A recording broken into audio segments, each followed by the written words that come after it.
nobody's right. Smoke in the streets, truth under attack. Everybody's loud, nobody's got facts. Feeds keep scrolling, nerves stay tight. Matchsticks flicked in the dead of night. They sell fear, cheap package the lies, while the clock keeps ticking, empires on fire.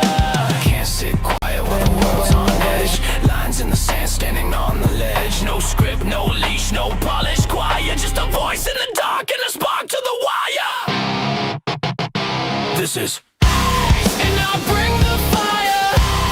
Gonna light it higher. No filter, no fear, I say it raw. Strike the match, let it burn through the fog. This is and I'll bring the fire. And I'll bring the fire. Everybody's selling truth like a brand, buying opinions they don't understand. Talking in circles, screaming online. Keyboard courage, borrowed spines. Yeah, power plays dressed up as peace. Same old wolves with different teeth. But silence is loud when the house is burning, and the fuse is short, yeah, it's still learning. I don't dance for the left or the right. I stand in the heat, I stand in the fight. No strings, no chains, no manufactured choir. Just gasoline thoughts and an open lighter. This is and I'll bring the fire. Gonna light it higher. No filter, no fear, I say it raw. Strike the match, let it burn through the fog. This is and I'll bring the fire. And I'll bring the fire.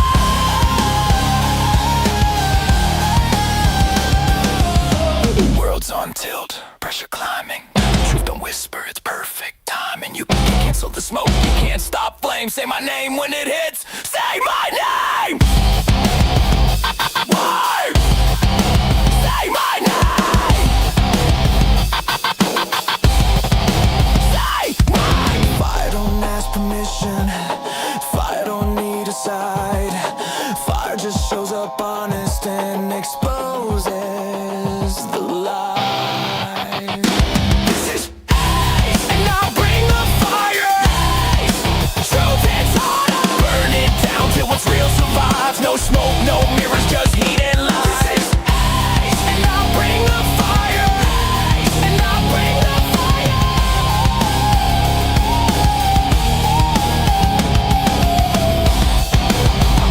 America, fire. Strike it. Let it spin.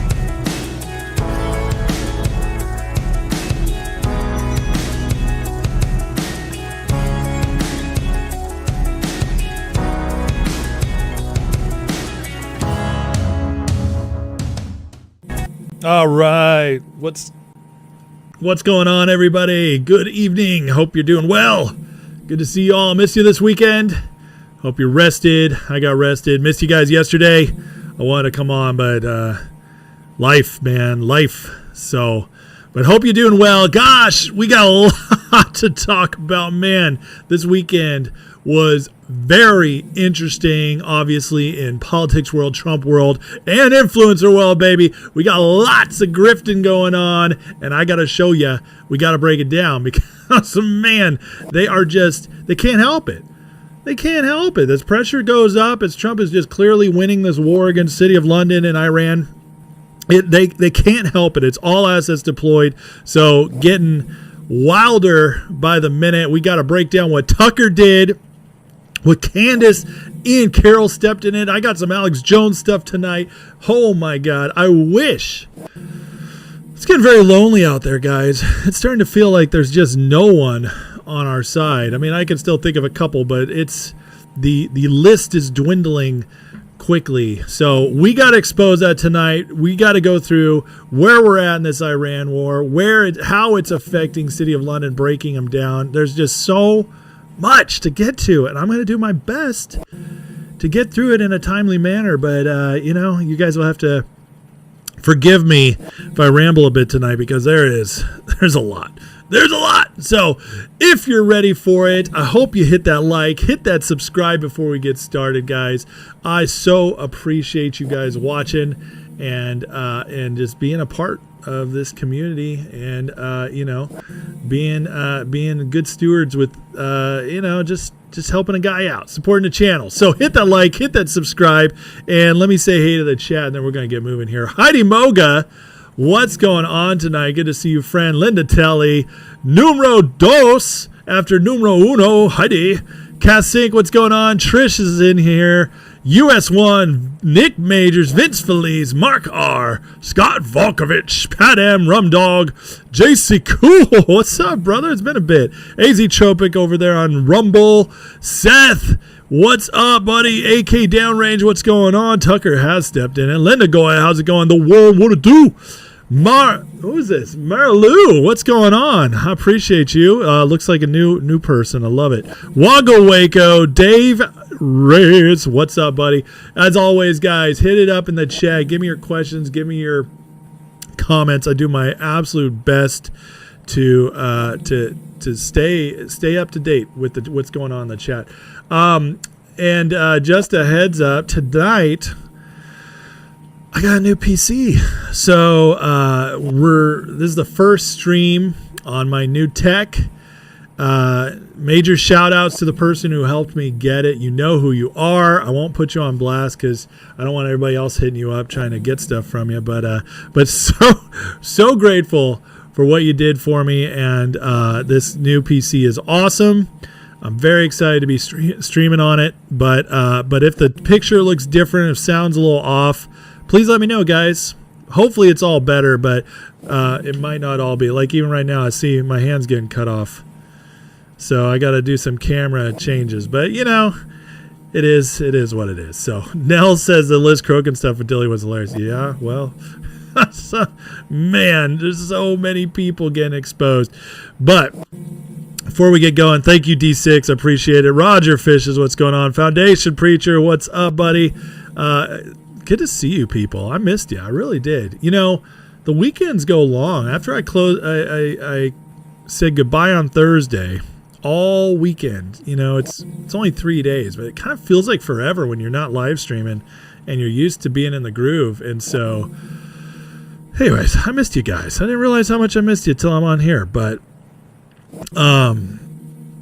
Seth says it slipped on the radar. There was a huge oil and energy deal with Guyana and Trinidad Tobago right after the effects of Venezuela. I did not hear about that. I believe it, though, because we are kicking butt with energy.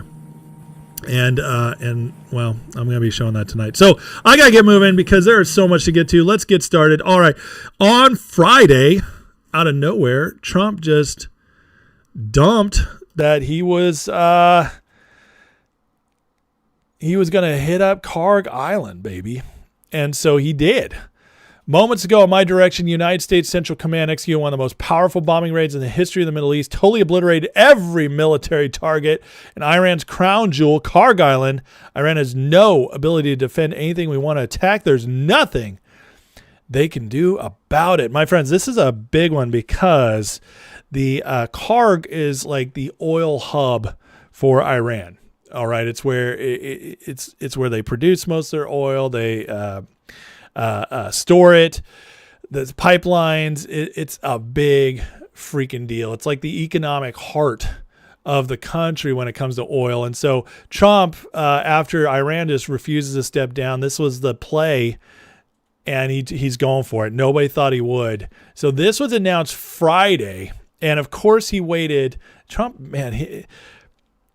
You can really figure out how Trump works because he does care about the markets. He doesn't care about them so much that it'll stop him from what he's going to do, but he's smart. And so he times a lot of these strikes for Friday. It's like, it's because he knows the markets need a couple days to rebalance, and so it's not making people panic. So again, another genius stretch hits up Carg and now puts the U.S. back in the driver's seat. And then today, more strikes from all directions every single hour knocked Carg Island, destroyed everything except the oil pipes. One simple word and the pipes will be gone. Now, Trump has been holding off on the pipes because those take the longest to rebuild, and he wants it to flow. I'm telling you guys, once this is done, oil is going to get much, much cheaper out there as everything's flowing well. But this is interesting to watch. So we've put 5,000 Marines on the way there, and what's going to be interesting is whether we station them there or we just do in and out mission. I don't know what's going to happen, but the Strait of Hormuz thing, Trump is basically, they thought if we can handle this, Iran's thinking was, we have this one thing that if we control the Strait of Hormuz, America will back off, and no matter what, we win that way. And so they thought they could persevere, but since it's only been a few weeks and Trump is still in go mode, he's going to cut out their heart. And so it's very interesting to see how this works out. I wonder, well, let me just keep moving, and we'll talk about it as we keep going. Oh yeah, I got a haircut too. Thanks for noticing, guys. Thanks for noticing. Now, Tom Luongo, who's going to be here Wednesday, I'm very excited, frames it as this, that the straits are actually already open and everything else is kind of like this giant psyop from the media. But look at this right here. Any country except for the U.S. and Israel and their allies can pass through the Strait of Hormuz, Iranian minister says. In other words, Iran is terrified of shutting it down completely because they'll just hurt themselves. They have no other way of getting income right now from abroad because of all the sanctions and the war and everything. So this is like biting their nose to spite their face. It's so stupid that they're playing this game. But how, they get all this out here. And as Tom says here, it's amazing what happens when alternatives to single points of failure and choke points emerge. Saudi's new pipeline, U.S. willing to take on shipping insurance, bluff called. 270S showed. This is the point of this is that if they sell to other countries, that's still going to go out in the market. So ultimately, it's not going to hurt too much. And obviously, the market's picked up on that today as oil just kept going back down into the low 90s. So again, Trump shows just how smart he was to make this Karg Island move on Friday. But knowing that this is open, it makes the move on Karg even more interesting. This is what Trump was saying. He wants total surrender. And that's why you go after Karg, for total surrender. This is going to be finished. Trump's not going to just ditch in and out unless it completely turns into a quagmire boondoggle, but we are way too early for that. We're talking that's like 3-4 months down the road before we even start talking about that. But, well, the media will talk about it. Real people will wait. People who actually understand what's happening. But this has to happen because, again, this is so important to the city of London and what Trump's actually trying to do. But let's keep looking at what's happening. Now, this is putting a lot of pressure on the Iranians as well. And nobody's talking about this. I didn't see this anywhere in the news. No pundits are talking about this, no influencers. But George Papadopoulos writes, a massive number of vessels heading towards Saudi Arabia's west coast to pick up crude oil, bypassing the Strait of Hormuz. Everything we've been told, every headline, every newspaper, every news show, every influencer right now is saying that Trump didn't think about the Strait of Hormuz and he didn't plan for it. And that's what's going to crush this war, is if they don't figure that out. Meanwhile, the rest of the world is like, cool, we got alternatives. And it's just happening. See, Trump is showing the world that you could just do stuff. Every other president for all these years, including Trump's advisors, as it keeps coming out, many of the generals were nervous about this strike. They believed the lie that Trump just exposed, that Iran is unbeatable, that it is because of the Strait of Hormuz and because of Iran's layout, geography, their military, their connections to Russia and China. You cannot win a war with them. You cannot do it. That's what we were told for the last 50 years as they continually killed Americans, captured Americans, tortured Americans, ran terror, Hamas, Hezbollah, head of terror in the region, kept giving an excuse to Israel to go to war, getting us sucked in. Iran is a part of all of this. Depending on how you look at it, because of doing it through the proxies of the terrorist groups and stuff. Iran has killed over 1,000 Americans in the last 47 years. 1,000 Americans, and we never did anything to them. That's war. Trump is exposing all of that. Their defenses were nothing. We destroyed them easily. Russia and China did not jump in and are not going to. They show no desire to. China's telling Iran to stand down.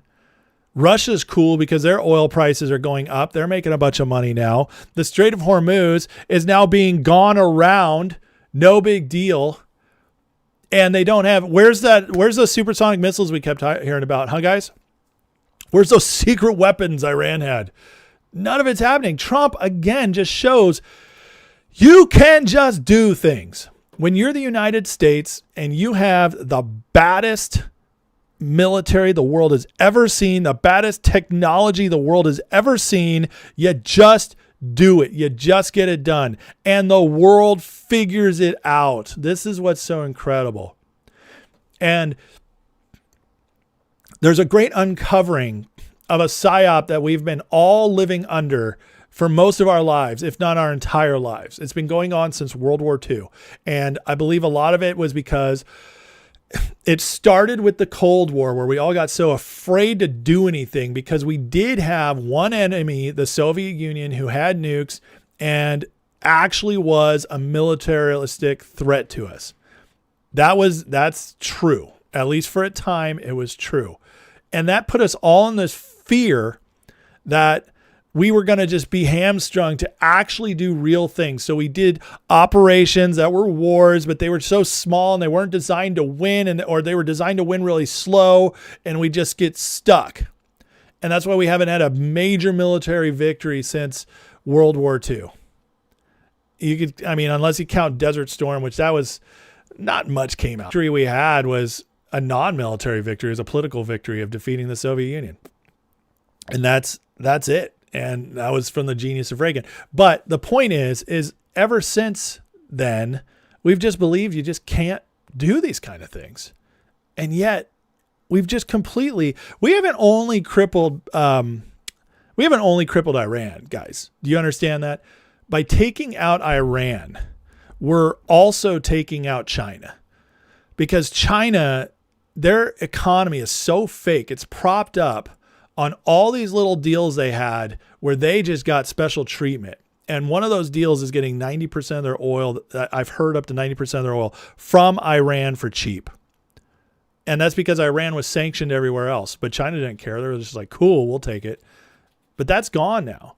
China's economy is in the slowest growth right now since 1992. It is collapsing. It's falling quickly. China is not a threat like we thought it was either. Trump's just exposing all this. Russia got stuck with Ukraine. If Russia can't deal with Ukraine like that, how would they ever be a threat to us? We're learning that not only are we the world's lone superpower, we are way ahead. And so everything we've been told about all these great enemies that are going to be our competitors are just, it's all a lie. It's all exposed now. Like, sorry, Steve Bannon, but China is not scary anymore. Trump is now, it doesn't mean they don't still have competition with us economically. Of course they will. But it does mean we don't have any fear of a militaristic threat from them at all. They're going to be a thorn in our side sometimes. They are big enough to cause us damage, to bother us, but they're no longer a threat in the sense that we believed they were. There is no equal to us. We were told that China was basically our equal now. That's a complete lie.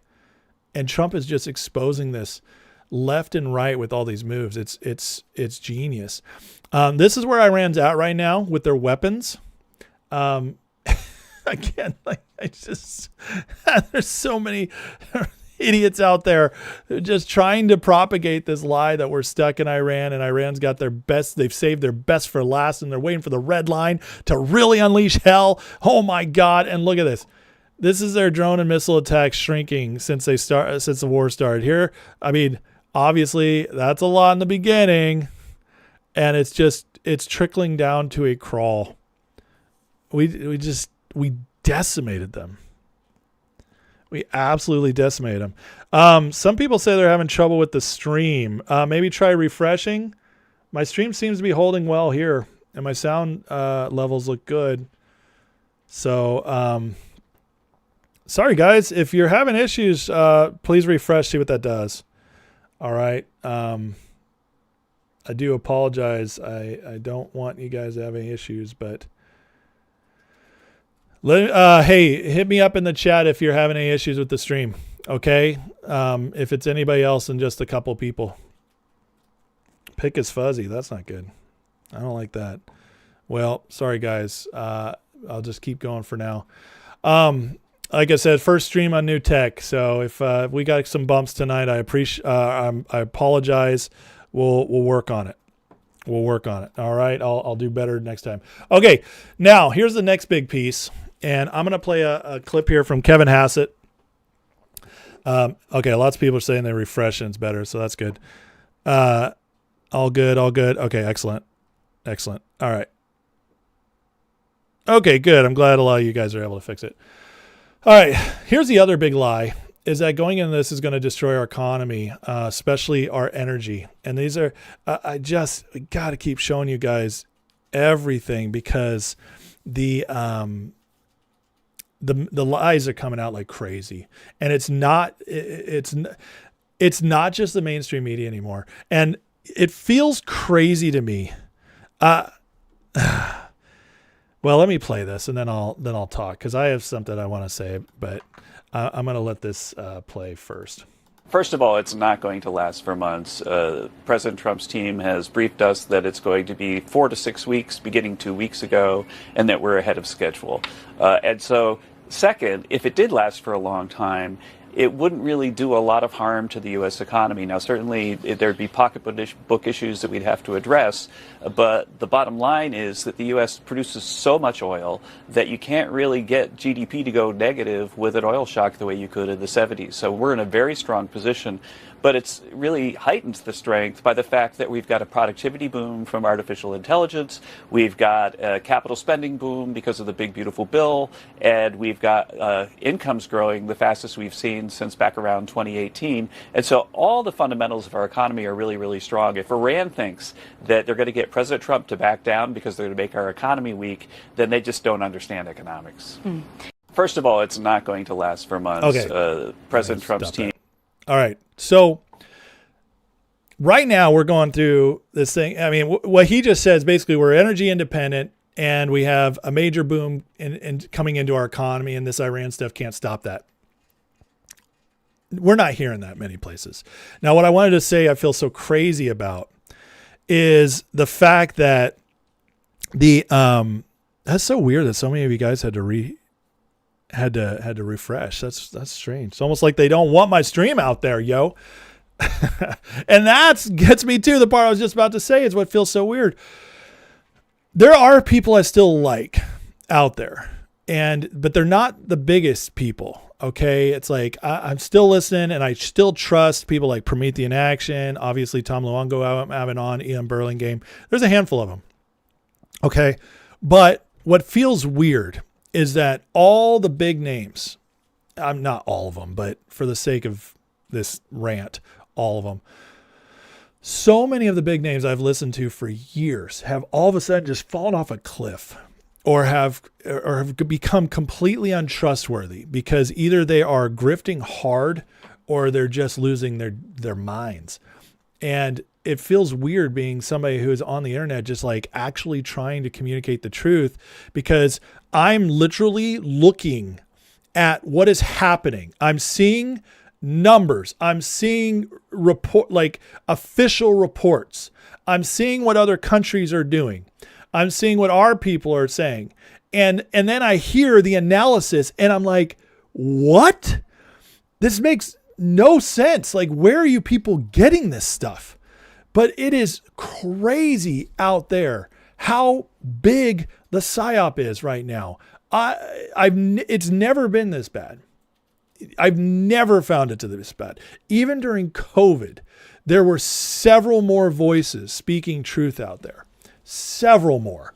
But it has just whittled down further and further. I used to have like so many podcasts I listen to, and it just keeps going further and further down. I feel like every week I'm unsubscribing from one or two like different shows now, because people just keep showing that they cannot be trusted, and it's not big stuff. It's like it's just like out of nowhere. Like it just doesn't make any sense. There's no connection at all. Somebody just said 0 sound. Did my sound go out? All right, try again, guys. Refresh again. I'm sorry. I don't know what to tell you guys. My stream is holding well. So if there's issues, it's got to be on YouTube's side. But anyways, what I'm seeing is insane. It's literally insane. So speaking of psyops, Trump calls it out. And let me read this, because this is.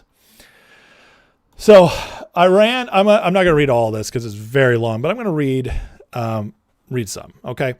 Iran's long been known as a master of media manipulation, public relations. They are militarily ineffective and weak, but really good at feeding the very appreciative fake news media false information. Trump is literally saying that the fake news is sending out what Iran is feeding them. Okay. That's wild.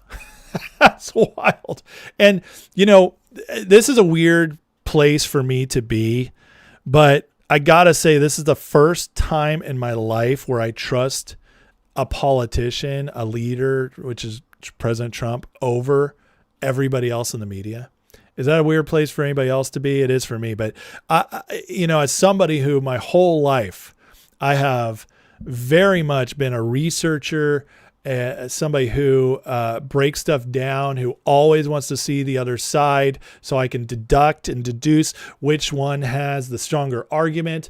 And I've just never seen somebody who's as consistent and accurate in a place of power as President Trump, and who's more trustworthy than all the people who are supposed to be the journalists.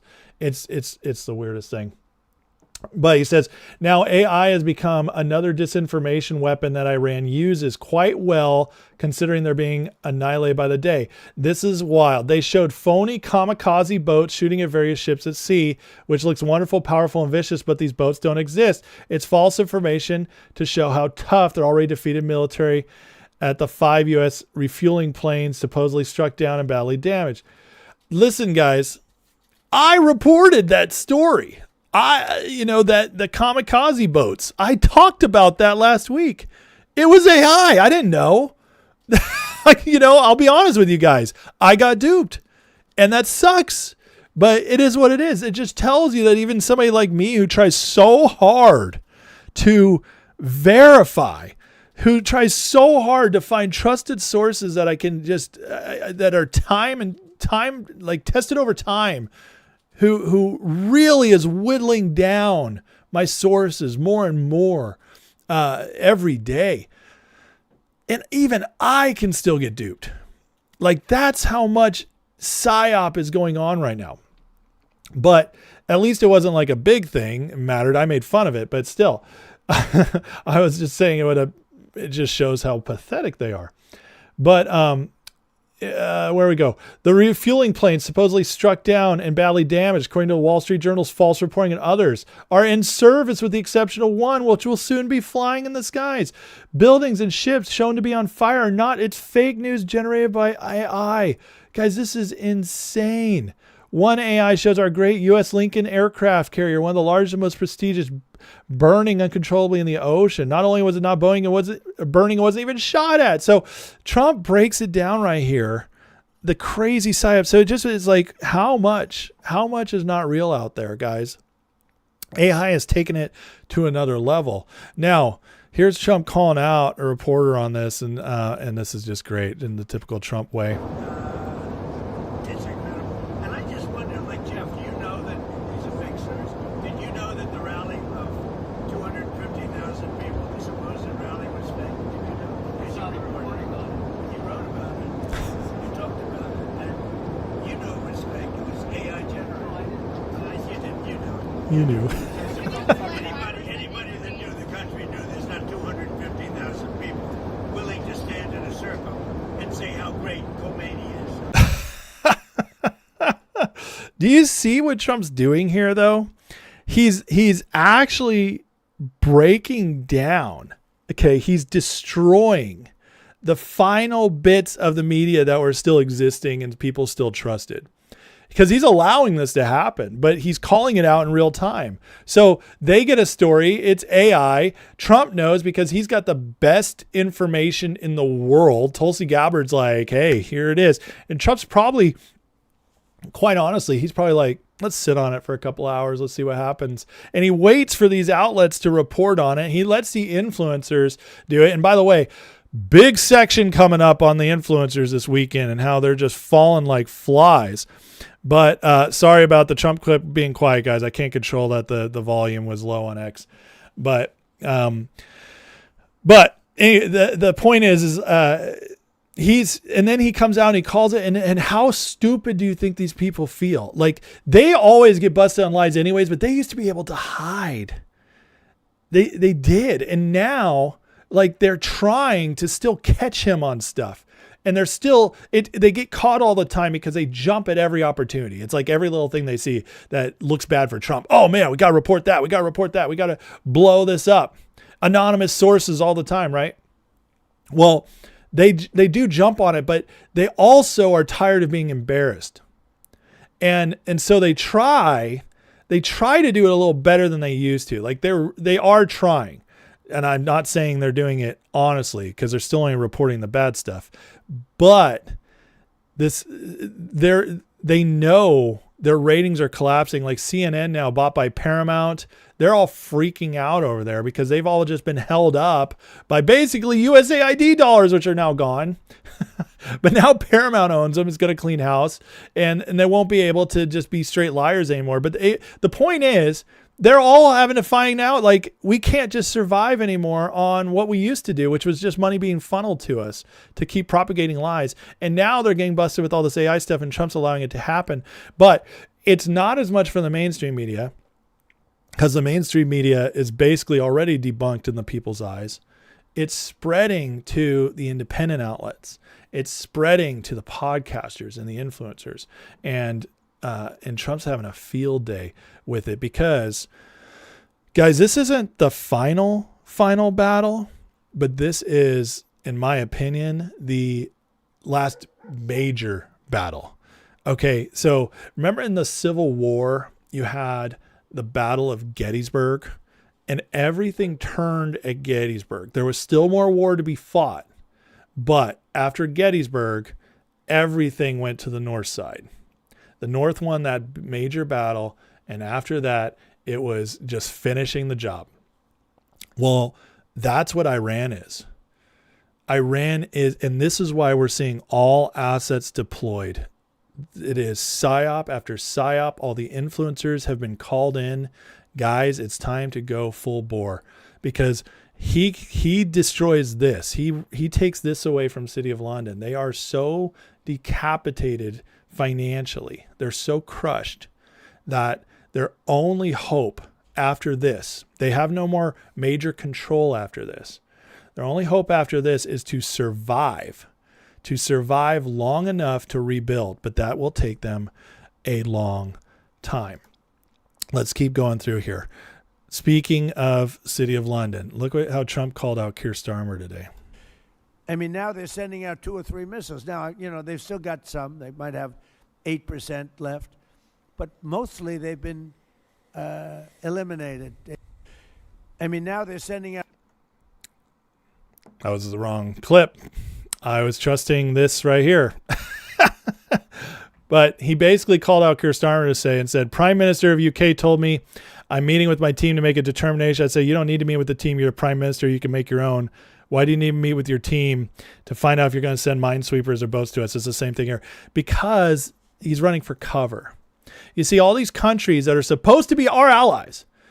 Somebody said something the other day that just absolutely kind of blew my mind, because it was so simple and so easy to understand. And I felt so stupid I hadn't thought about it. And it was this one simple line that this is the first war America's gotten involved in since World War II that the British haven't also been excited to become a part of. And what does that tell you? The first one. Iraq, they were there. Afghanistan, boom. I mean, just you go through it. Vietnam, against the Soviet Union. They were always there. Always our strong ally in NATO, the best friend, the special relationship. Bush standing up there with Tony Blair saying, we together will fight the war on terror. And yet, this one, not sure we can help you. I'll get back to you. I'll get back to you on that one. At first, Keir Starmer was like, UK condemns this action. We don't. And now they're like, oh, crap. We stepped in it here. We're being a little too obvious. So now it's like, oh, I'll talk to my advisors. But Trump's calling them out left and right. And he spent all day today just crapping on NATO. Every time people brought it up, he's like, well, we've defended them for all this time. Where are they now?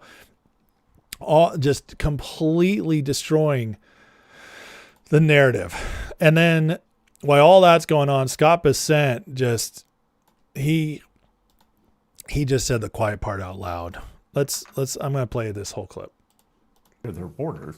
And, Brian, Iran was the head of the snake for global terrorism everywhere.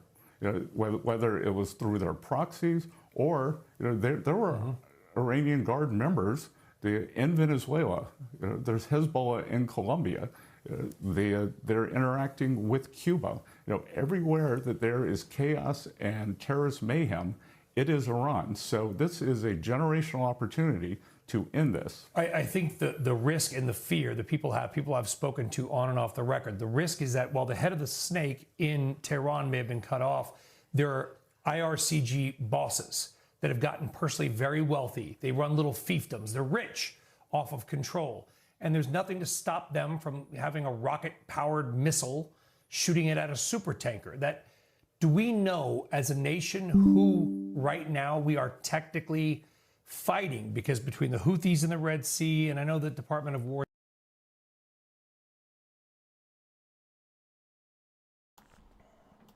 Sorry, guys. I didn't realize. I thought Bessent had one last thing to say. But did you hear what he said? He said they're the head of the snake of proxies. And he said of all the terrorist groups, that's a key right there. And he's not just talking about Hezbollah and Hamas when he said the proxies. They've been using Iran to do all their dirty work. And did you notice how the media guy interviewing him tried to change it from saying, oh, the head of the snake was Tehran, but there's all these IRGC things. And then he said the crazy psyop narrative to all scare us about Iran is that what if they have a missile, a rocket-powered missile? The guy, he's a total idiot on this situation. Don't say rocket-powered missile, moron. But a rocket-powered missile to go into a tanker. And Bessent just has to sit there and listen to this moron talk. But that, again, they feed us the clues.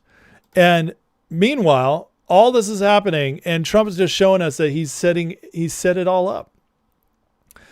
Venezuela is going to keep stepping up. Oil production rapidly said today, that's our last operation. It's already helping us in this one, and it was just over a month ago. Again, they're feeding us the truth, and the media has already gone so far from Venezuela because it went so well. And now the focus is Iran bad, Iran scary. Because they know, guys, this is their last hope. Venezuela was the CIA hub. That's where China and Russia had gone into our hemisphere, but it was also where the CIA was running all the hub of the drug trade and funneling money through the markets. It was all coming from Venezuela. That's gone. And he did it with the head of the CIA sitting right next to him, showing us that the CIA is now back. It's under our control. And now it's all City of London. It just, again and again and again, you just see it. And they're just stair-stepping it. They're showing us, oh, look what we did here. That worked out. Look what we're doing here. It's just little by little in the media and all the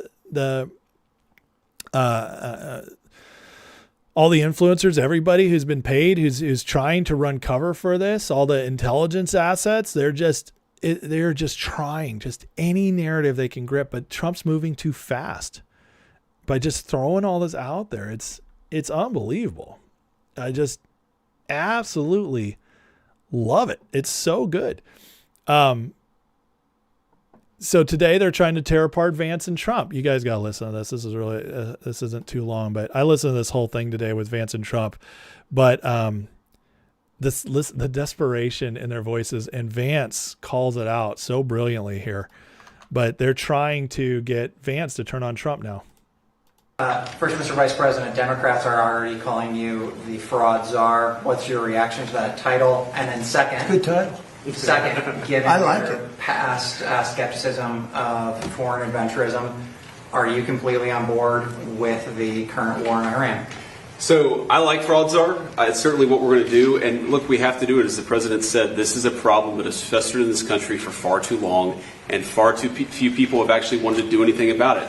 That's what makes this administration different, is that we actually tackle the problems the American people have been confronting. So I'm very happy about it. And look, I think that I know what you're trying to do, Phil. You're trying to drive a wedge between members of the administration, between me and the president. What the president said consistently, going back to 2015, and I agreed with him, is that Iran should not have a nuclear weapon. We have taken this military action under the president's leadership. I think all of us, whether you're a Democrat or Republican, should pray for its success and pray for the safety of our troops. That's the approach that I've taken. Make it as successful as possible. So there's no hesitation, given your past statements, with the current operation? What do you mean there's no hesitation with my past statements? Given your skepticism of foreign adventurism, you were a critic of the global war on terror previously. Well, I think one big difference, Phil, is that we have a smart president, whereas in the past we've had dumb presidents. And I trust President Trump to get the job done, to do a good job for the American people, and to make sure that the mistakes of the past aren't repeated. Absolutely. Thanks, sir. That was my absolute favorite part. In the past, we've had dumb presidents. Now we have a smart president. Did you hear Vance call him out immediately? I see what you're trying to do there, bud. I mean, so good. It just shows you again how this team is completely together. And I'm sorry, guys. I know some of you in the chat are going to disagree with me, but Vance is the future, and he's solid. I don't care.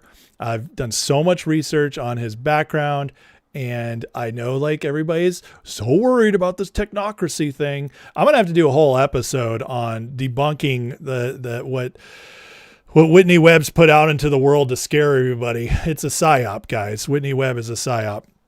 But Vance is fine, and he's going to do a great job. And this is just another opportunity to show like Trump completely trusts him. Do you know what a big deal it is that Trump put him in charge of fraud? That's a big deal. In fact, Stephen Miller today said that if the fraud gets taken care of, it could clean up the whole deficit. So, I mean, that's a big deal. That's not something you just give to somebody. You know what you do when you hate your vice president? You send them to other countries on stupid diplomatic trips. That's what like Bush or Clinton hated Gore, and he just gave him nothing to do. Or Obama hated Biden. He just gave him nothing to do. Trump gives Vance very important things. Now, this was an important answer Trump gave the other night. And I want to play it because I think so many people right now are so terrified of the midterms. And I get it. It is scary to think of Democrats getting any power back. I completely agree with you guys on that. It is a scary thought. And honestly, guys, with as crazy as things are right now, we got to look at the possibility that it could happen, especially if the SAVE Act doesn't get passed. However, it doesn't matter. What matters more is that Trump will still be executive, and what he's doing is he's killing them now. He's killing the real enemy now. So even if the Democrats come in power, I truly believe with what Trump's doing right now, it won't matter. And in fact, will probably hurt them more going into 2028 election. It'll just slow down what Trump's trying to do domestically, but it might not matter. Now, listen to what Listen to what Trump has to say here, okay? Because I think this sums it up perfectly why he's doing this now. Because this is, you have like Rich Barris, Robert Barnes, Viva Frey, Mark Mitchell. Those guys are all on this, like, they're the pollster guys, part of the Bannon War Room grift, okay? And I do call it a grift now. I'm officially 100% there. After the Epstein files, what we saw with Bannon, after that, after what we saw, his response, which was pathetic, after the fact that all his people just keep covering for him and do not address it in any serious way, it's very clear that Bannon and the War Room is all designed to hurt MAGA from within. And it makes sense now going back, like some of the things that they've lied about and gotten wrong. And Bannon's just really smart about it. He's probably the smartest out of all of them, by the way. But because he had me fooled for years until recently. But the more you see it, once that Band-Aid's ripped off and you see it, once that mask, you get a little glimpse, now you see it all the time. And so he's got his wing, these pollster guys, these analysts of polls in the heart of the country, try to tell us what MAGA is and how Trump should do things to win his elections. They're all saying that this is like the death knell, that Iran was the worst decision he could have ever made, and he's only listening to the lobbyists, and he's completely beholden to the donor wing, and the Epstein thing, this is all such a disaster. And yet, the whole time they're griping about this, I've always thought to myself, yeah, but what if Trump's doing it just because it's the right thing to do? Winning elections is not the most important thing in the world. It's very important, but it's not the most important thing, because once you've won, the most important thing is to get the work done. That's the most important thing. Well, listen to what Trump had to say in this line today, or this is from yesterday.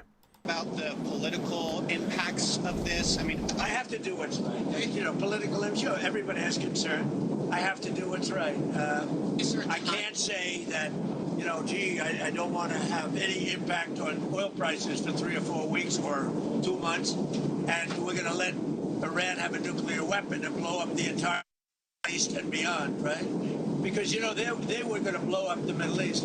If I didn't terminate the Obama horrible deal, the Iran nuclear deal, it's called, if I didn't terminate that in my first term, they would have already had a nuclear weapon, and they would have used it immediately upon getting it. Let me go to the beginning. I want you guys just the beginning one more time, because this is the point that matters the most. About the political impacts of this. I mean, I have to do what's right. You know, political, I'm sure everybody has concern. I have to do what's right. I have to do what's right. And that, my friends, that's what a leader is. Okay? That's what a leader is. And I'm sorry, but, you know, all this griping, screaming, crying about polls, and Iran is not polled well, and what do all the grifters say? This is not what MAGA wanted. This is destroying the base. By the way, it's not. The base is still 90% behind him or more. It's not destroying the base at all. It might put off some middle of the road. It might put off some independents. Yeah, they might not like what they're seeing, because some of them thought, even though they didn't follow Trump, they didn't understand him, some of them thought he would never do anything militaristic at all. That's the Dave Smith wing of the grifters, the libertards. The libertards and the independents who thought that, oh, we voted for Trump and he'll never fire a missile ever. And that's what we want. Well, that's not how it works. You can't protect your country that way. You can't lead a country that way, especially not when you're the most powerful country in the world and the only one who can stop a lot of this nonsense. You just can't. You can't bring, like, it's so stupid to think that. And by the way, Trump never said that anyways, never took it off the table. We've gone over this 100 times. However, it can cost votes. But Trump is a leader and says, I'm going to do what's right. And I'll tell you guys right now, that's what I voted for. I voted for a leader. And as far as I'm concerned, when I cast my vote, I wasn't casting my vote saying, hey, I'm voting for you to do everything I want you to do. That's part of it. It's a hope. But what I'm really doing, and this is what every American should do if you're smart and you understand how politics works, how the world works, when you vote for somebody, you're voting not to just get your wish list. If you want your wish list, then you need to run for office. But if you're voting for somebody else, what you're voting for is that you're voting for a person. And you're voting that that person will do what's right in whatever situation arises. That's what you're voting for. Whether you like it or not, that's what your vote is doing. You're voting for a man or a woman. You're not voting for policy. Policy is part of it, but ultimately your vote goes to the person. And so many people are like, he's not doing what I voted for. He's not doing what. And I'm like, first of all, he's doing a hell of a lot of what you voted for. But the couple of things that you disagree with him on, I'm sorry, you don't like it, but you voted for a man to handle these situations. And that's what I voted for. And I'm sorry, I didn't know everything that was going to happen, but I can tell you, I knew for damn sure that what was going to happen was going to be unpredictable. And so I had to bet and vote on the person I thought could handle unpredictability. Because here's the other thing that just blows my mind is all these people who act as if they know more about the world than the man who has all the information. I don't know more than Trump. You don't know more than Trump. And if you think you do, you need to reevaluate. Every influencer who thinks they know more than Trump or Tulsi Gabbard or any of these people in the administration who get the classified documents, who see what's going on behind the scenes. Heck, you don't know as much as Obama knows. We don't know as much as Clinton knows. We don't. We're not in that world. We're analyzing from the outside, which is why it's even more important to find somebody we trust to go into it. Because unless you're going into it, that's the only way we can make a difference. And it just blows my mind. So many people don't get that. It's the craziest thought to me. Speaking of his polling, what did we see the other week? 76% said if Trump wins this war quickly, they support it. Well, right now we see 61% seeing it successful so far. That is today's poll, friends. It's going well. And if he wins this, and it doesn't take very long, it's going to help in the midterms. Just watch. Just watch. And then I just had to share this because it made me laugh. Zero Hedge did this on March 9th.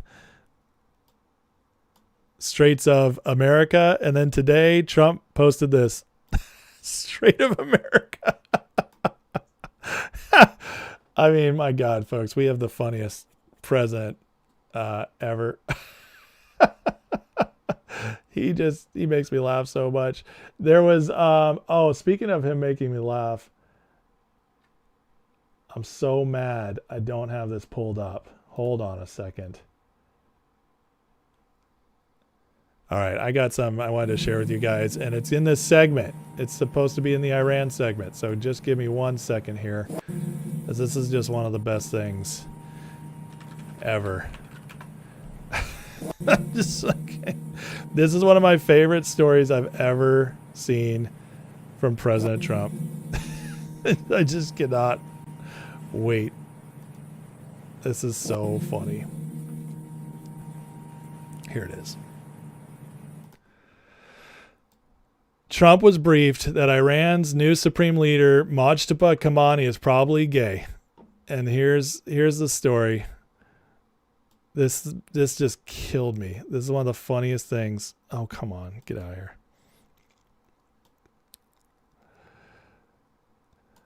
Trump couldn't contain his surprise and laughed aloud when he was briefed on the intel. Can you just picture Trump finding out that the leader of Iran, this oppressive regime that throws gays out windows and kills them, finds out that their new leader is gay? It says others in the room found it hilarious and enjoyed the president's reaction, while one senior intelligence official has not stopped laughing about it for days. This, my friends, is my president. This is why I love This man, could you imagine? Trump is not somebody who laughs out loud very much, you know. He kind of does a you know, and like he smiles and he like, but I've only seen him laugh like caught off guard a couple of times. To think of him in a room being briefed and being told that the comedian is gay and just like losing it. It's just one of the funniest thoughts I've had. And I just thoroughly enjoy it. It's hilarious. Oh, hey, we have do we have a shill in the chat? All of a sudden I care about gays and rights. What are you talking about? Okay. Anyways, let's keep moving on. What else is happening right now, guys? Cuba is falling. Cubans set fire to Communist Party headquarters in Morón. This is happening as they've gone 11 days without power in Cuba. It's starting to fall. They're reaching out to the FBI. Here we go. Cuba's today, their grid fell.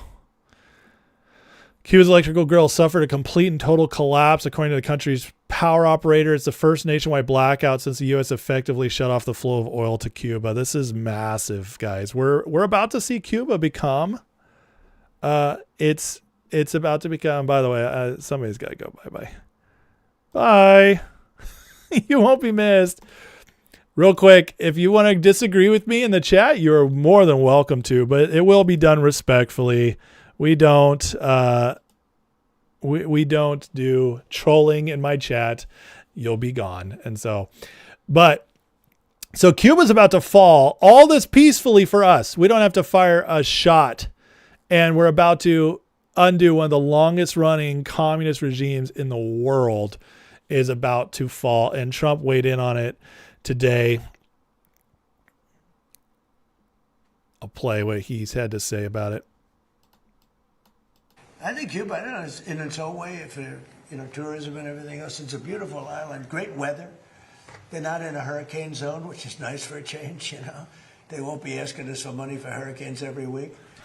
But I think Cuba's seen the end. All my life I've been hearing about the United States and Cuba. When will the United States do it? I do believe I'll be having the honor of taking Cuba. That'd be good. That's a big honor. Taking Cuba. Taking Cuba in some form, yeah. Taking Cuba. I mean, whether I free it, take it, I think I could do anything I want with it. You want to know the truth? They're a very weakened nation right now. They were for a long time. Very violent leaders. They said today that the leader, if they're going to do this, he has to step down. So Trump's put that out there. The people are rioting. It's fallen apart quickly. It looks, guys, like I think in the next couple of weeks, Cuba could completely fall. This is wild. And what Trump just said about taking it, it's so close to us, and there's so much economic benefit of Cuba that I would not be shocked if this government falls, the people revolt, and we just offer them to become a territory. I would not be shocked at all. It's hardcore conservatives because they hate communism so much. So, I mean, honestly, we could eventually get to the point where Cuba becomes like the 51st state. I'm dreaming right now. I'm majorly speculating. But what Trump just said was very interesting. I could take it. I could do whatever I want with it. So very interesting stuff from Trump, and just watching how this world is unfolding, guys. You just see the grip. I mean, all this stuff happening on Trump's watch, and we're not even, guys, we're in month 14. We're in month 14. We have 34 more months of Trump, baby. 34 more months.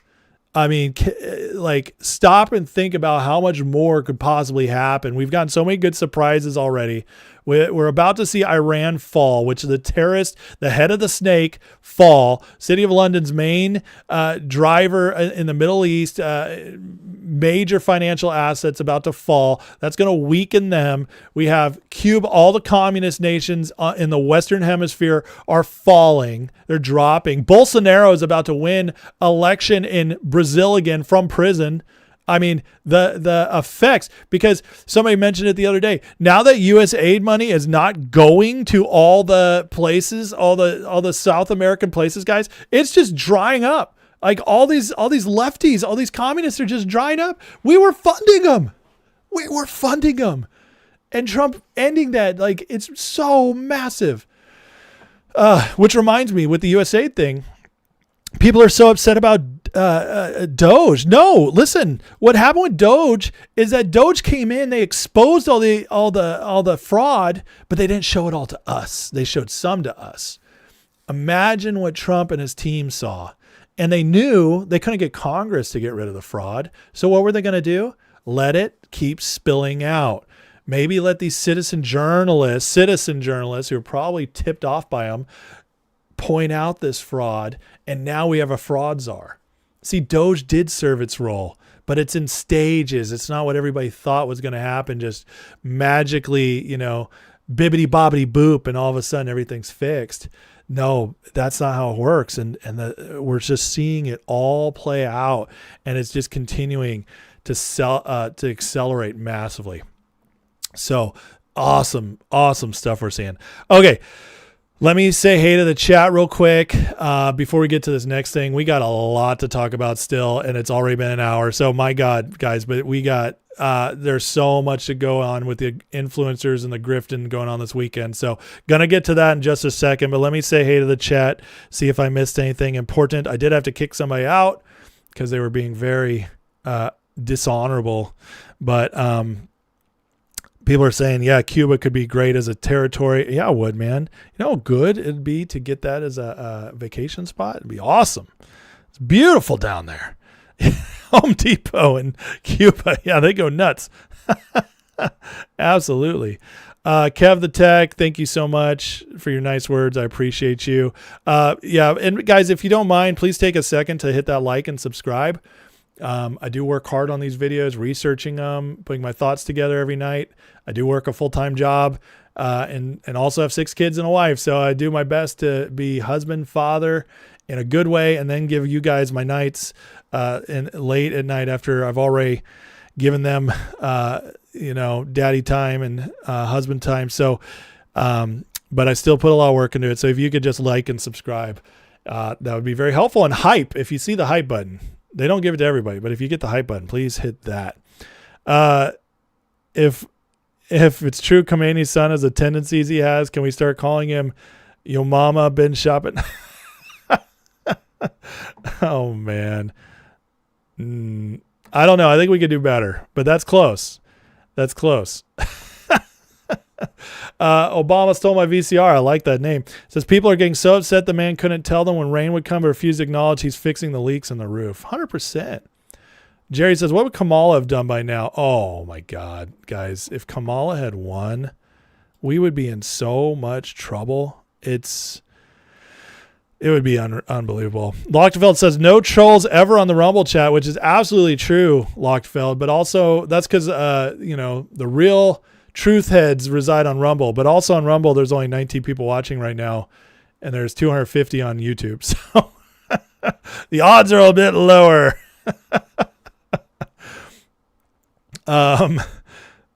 Cigars on the beach at a cold one. Absolutely. Let's see. Here's a Sheesky says the black pill psyop is meant to degrade and demean Trump supporters as though he's bad, but we have a great president. It's also, you're absolutely right, but it's also meant to discourage. It's meant to make us think that we cannot win. It's meant so that is the big black pill or the big psyop from the grifter side. It's to convince us that Trump has lied to us, that he's rejected us, that we're actually controlled by Israel, all this stupid stuff. And it's meant to do that because it's meant to make you hopeless. Because if you're hopeless, they can take control again. Because hopeless people don't show up. Hopeless people get apathetic. Hopeless people detach. They bug out. And that, my friends, is why the black pilling exists. And that is why I do not listen to anybody who black pills. As soon as I see somebody's black pilling, I know they have no value to me, because either A, they're actually black pilled, and so they've lost hope, in which case they're no good to me, or number two, is that they are blackpilling on purpose to discourage me or you, to make you ineffective. That is the whole point. And that you can never, I'll tell you this right now. My number one rule for telling if somebody is a grifter is they are blackpilling. That's my number one rule. And blackpilling doesn't mean disagreement. Blackpilling means not like consistently spinning a narrative to every time we're up, they find something to bring us back down. They always find the black lining. You know, people are like, find the silver lining, the good in the bad. Well, that, my friends, is how people of faith, people who actually know Jesus, people with hope, people who are fighting for the future, they always see the silver lining. Black pilling is always seeing the black lining in every good thing instead of celebrating it. Black pilling is the number one tell that somebody's a grifter, because grifters are pretending to be on your side, but they're constantly reminding you why we can't win, or why winning is impossible or seemingly impossible. That, my friends, is how you spot a grifter. There's other ways, but that is one of the number one ways. Yeah, I know, Audrey. I want to pay attention to the polls right now when it comes to the midterms. It's way too early. Just wait to see what happens with Iran. If it goes well and the economy goes up, we could definitely win it. Okay, I need to get moving on from the chat. Guys, I will come back to the chat, but we have to move on because we got a lot more to get to, and it's early. Well, it's not early. It's I got a lot left, and it's late is what I meant to say. Whoopsies. Okay. Let's get into this. So this weekend, we had this craziness happen. Tucker Carlson came out and claimed the CIA, he had caught the CIA spying on him. Sorry, let me reload this. I'll just play the first few seconds, minute or so. So the other day I found out that the CIA is preparing some kind of criminal referral against me, a crime report, to the Department of Justice on the basis of a supposed crime I committed. What's that crime? Well, talking to people in Iran before the war. They read my texts. So the crime under consideration apparently would be the Foreign Agent Act or something like that, acting as an agent of a foreign power. And I don't expect this to go anywhere. Okay, that's enough. That's enough for now. This is a massive deal. And why would Tucker release this over the weekend? Now, we're going to break down what this could actually mean, or what could actually be true about this. But I'll tell you right now that the one thing that isn't true about this is that Tucker is just innocently being spied on by the CIA. And his own statement kind of gave it away. So if he actually is being spied on by the CIA, it's because he was talking to the Iranians before we went to war. Interesting. Will Chamberlain, who's actually been really great about stuff lately, wrote this. If the CIA knew he was talking to Iranians, President Trump would have known that also when he invited Tucker into the Oval a few days before the strike, which means Trump may have used Tucker to deceive the Iranians about the likelihood of an impending attack. That is definitely one theory. And you got to think that, first of all, the timing on this is very interesting, right? So Tucker just got called out by Trump last week. He keeps having all these shill people on. Douglas McGregor. He's had Ian Carroll on twice. He's a total fraud. Everybody he's having on is just tearing down Trump. He just had that total fraud chick that, what's her face? I don't even remember her name because she's just not important. But the blonde chick who is serving on his religious thing, who's like very sympathetic to Muslims, who claims to be this hardcore Christian, but is like supporting CARE, which is like one of the most evil organizations. Anyways, he has her on. Today he had Glenn Greenwald on, who Glenn Greenwald he's done some great reporting in the past, but man, he hates what the Trump administration is doing right now. And he's an old school liberal. So that's who Tucker's having on. For somebody who loves Trump, he's definitely not, he's definitely not giving a balanced perspective. It's interesting, after all this, he comes out and he did exactly what Candace has been doing, is that he just noticed his people are kind of catching on to him.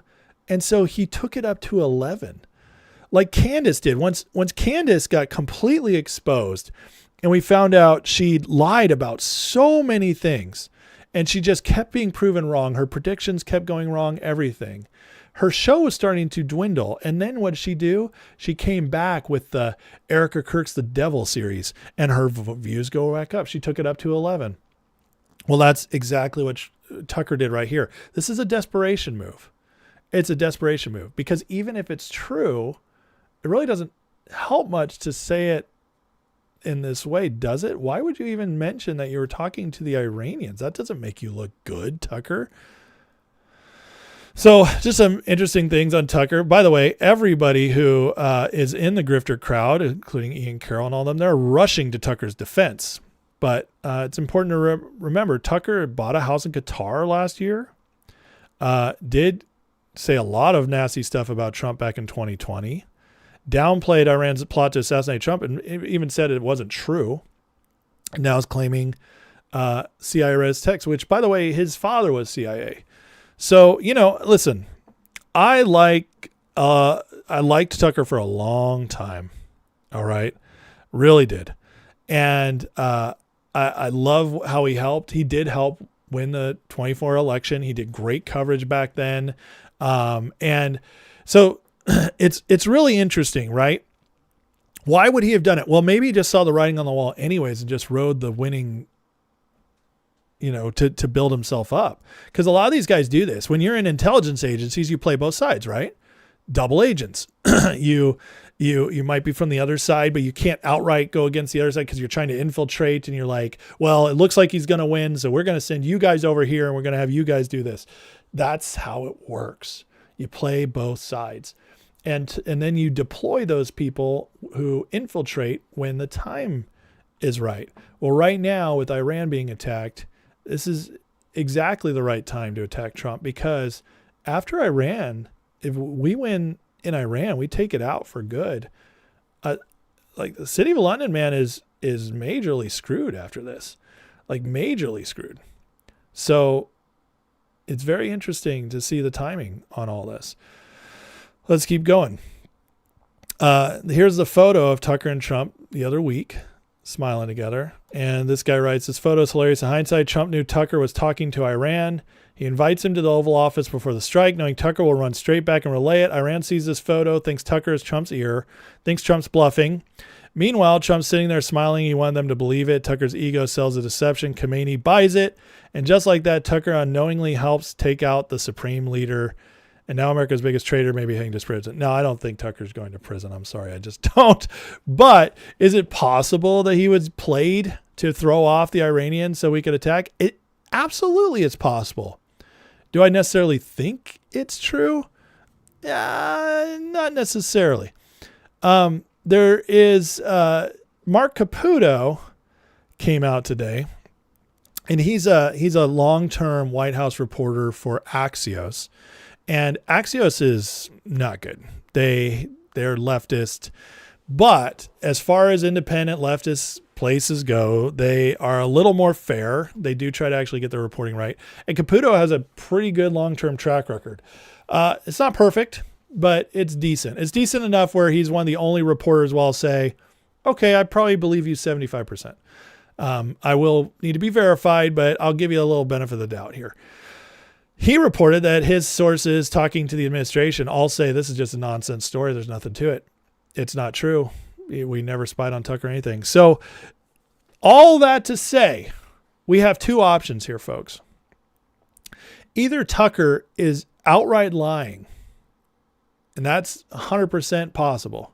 He's just making up a story to turn people on Trump more. Completely possible. Or to get his ratings up. Completely possible. Maybe both. That's absolutely possible. The other possibility is Tucker is trying to get people back on his side because the Trump administration just used him to get to the Iranians, but also he's about to get exposed for helping the enemy. Those are the two possibilities.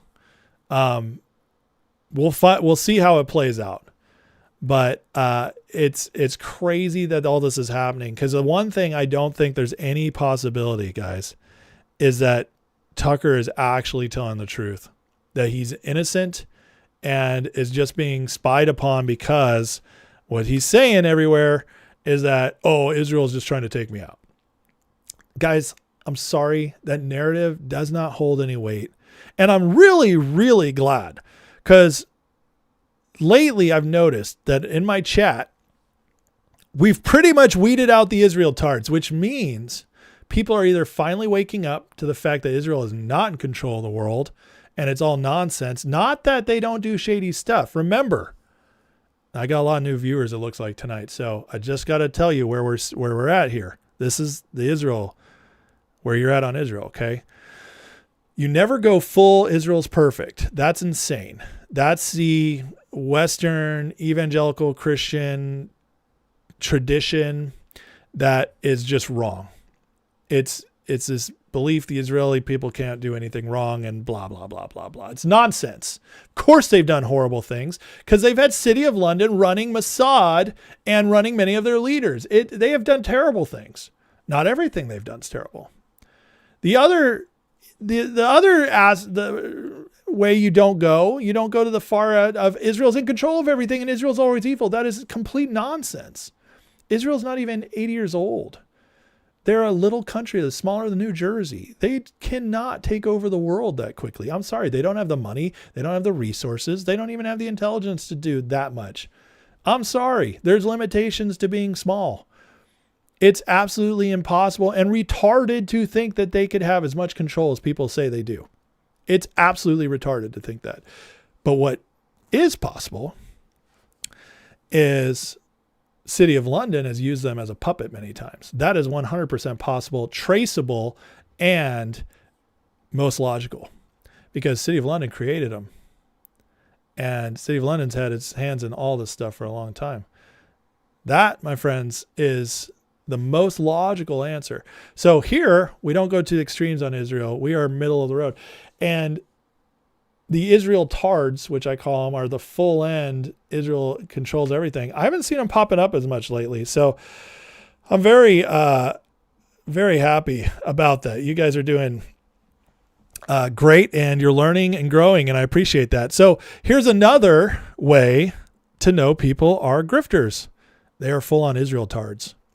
Ian Carroll, Candace Owens, Tucker Carlson, Dave Smith, it goes on and on and on. I mean, so many of them. They're full on Israel tards, and they play a part. Some of them, and I don't know if they do. These people that I just named, they're a little too smart, too connected to actually believe it. But the other people, maybe lower tier, some of them just actually literally believe that nonsense because they're stupid. And I got to tell you guys, I'm sorry to let you guys know this, a lot of influencers are just full on retards, and they just regurgitate crap they hear and act like they know something. That's it. I'm sorry to tell you, but that's the truth. And thankfully, I think most of us are waking up to that. Do I think Netanyahu's dead? No, not even a little bit. I think that it's just a fun, maybe he's hurt, maybe he's sick, but I don't think he's dead.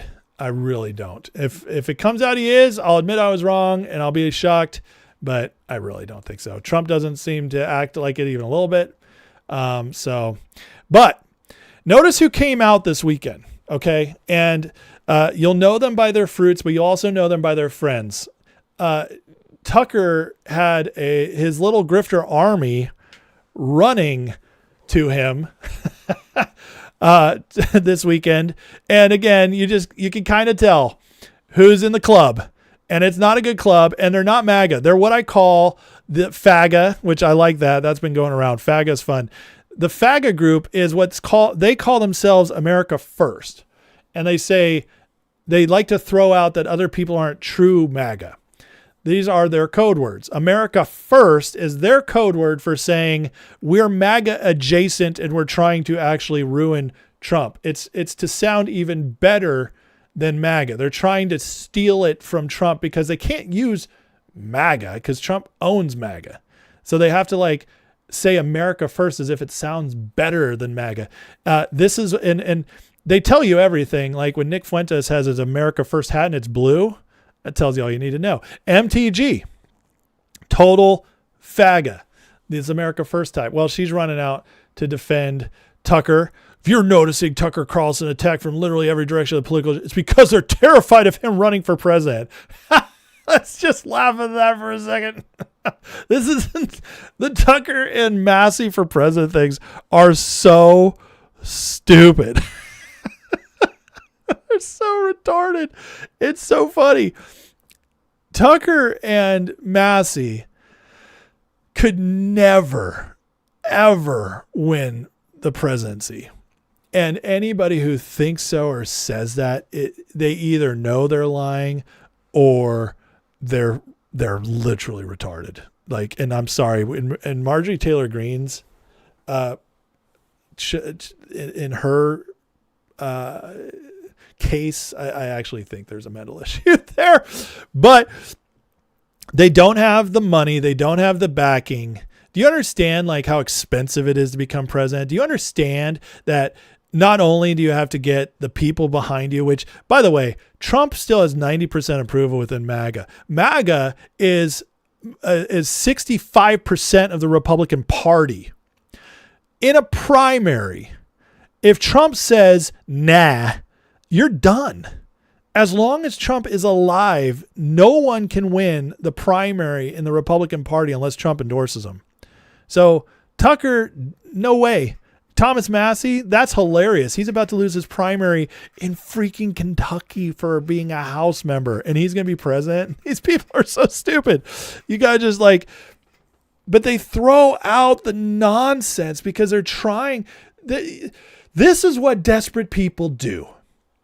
When you're not catching on, when you're not following them, when they realize they're losing your attention, they just get crazier.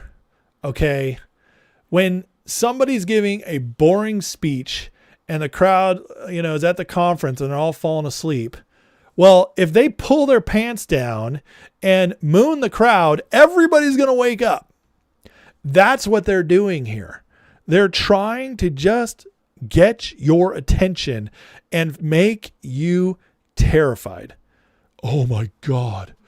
Is it possible Trump's fallen so far that oh my God. Tucker has never won any office. Do you know that the last person who had never been in office who became for president in the last 100 years?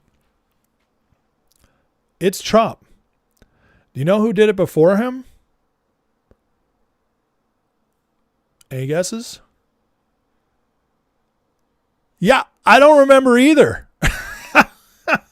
Who either wasn't military or in a politician already. Because it doesn't happen. It doesn't happen.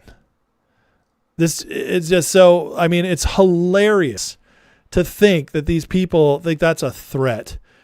Dude, nobody thinks Tucker is going to be president.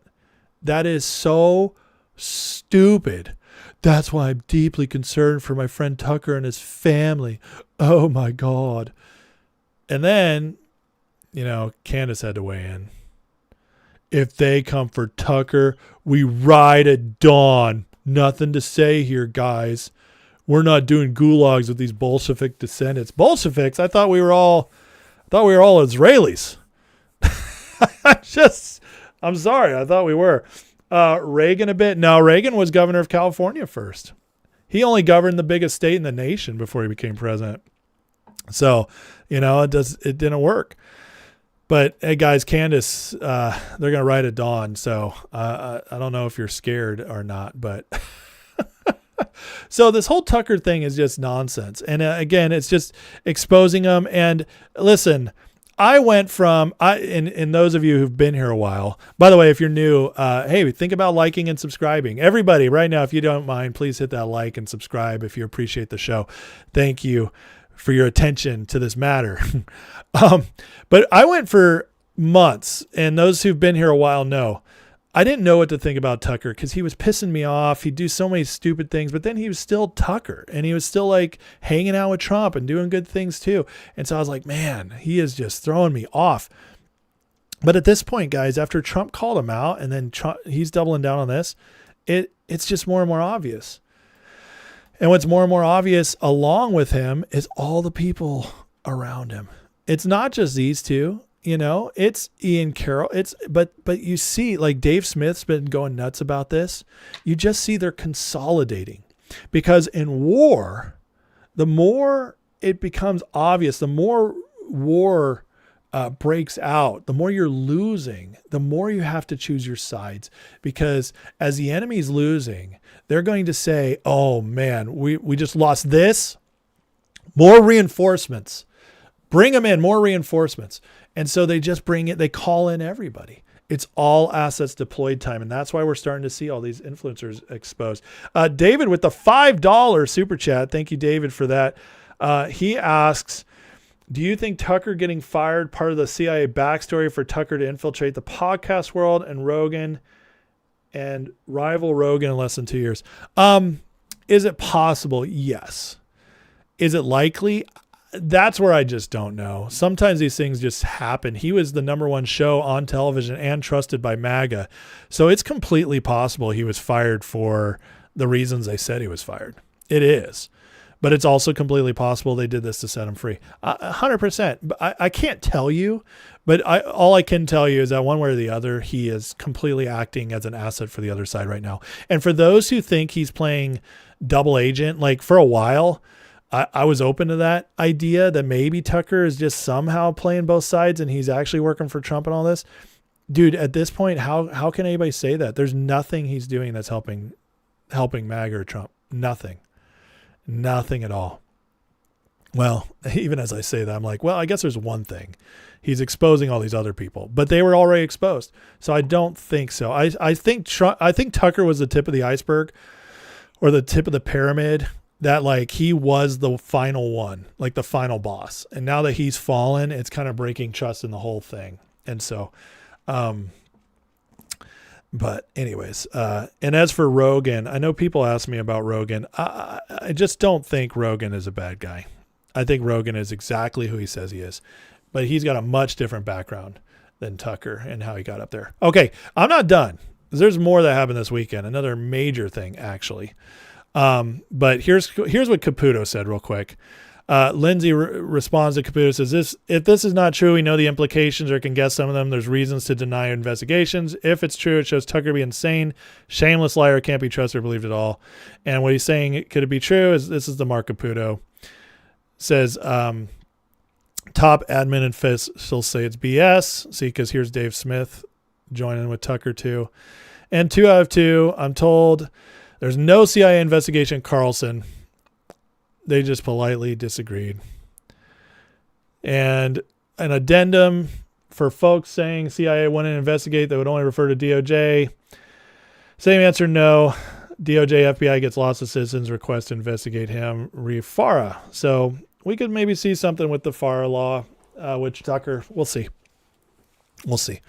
But either way, he no longer has that cover either, though. And so it's going to be interesting to see how this plays out. But okay. But also this weekend, something else major happened. There was Project Constitution got this audio.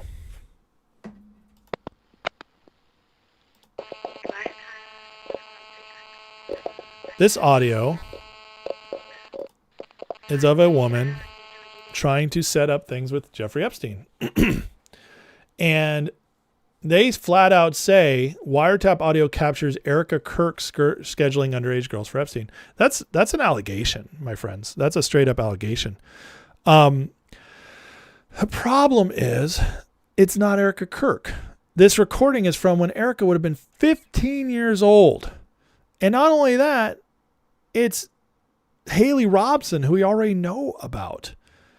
And so this came out, this Project Constitution directly calls it Erica Kirk. And then Ian Carroll, that crazy grifter who I just want to be the first to say I was the first to call out Ian Carroll. At least the first I know of. No sound.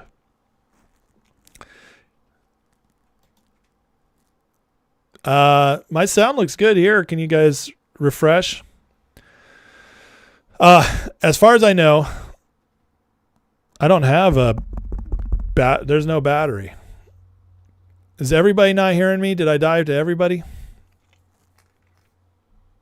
Can you hear me now? Can you hear me now? Okay, everybody else says good. Just refresh again, guys. Refresh. So, what was I saying? As far as I know, I was the first to call Ian Carroll out. I did so almost a year ago now. But a lot of people lost their sound. That's weird. So sorry guys, refresh. I'll just type it in the chat.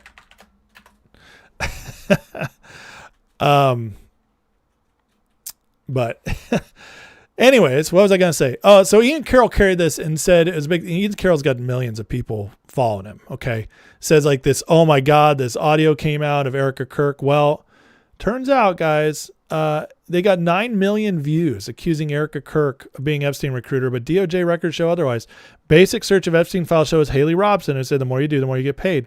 This quote comes from Palm Beach Police Department's 2006 probable cause affidavit during a controlled call in which the police had an underage informant contact Robson. Do you understand what that means? That this was in possession of the police the entire time and that there's no way it could have been Erica Kirk, not even for a second. Do you understand that? These grifters, the Erica Kirk stuff is getting worse by the day. They accused Charlie Kirk's widow of being Epstein trafficker. Here's the Ian Carroll post.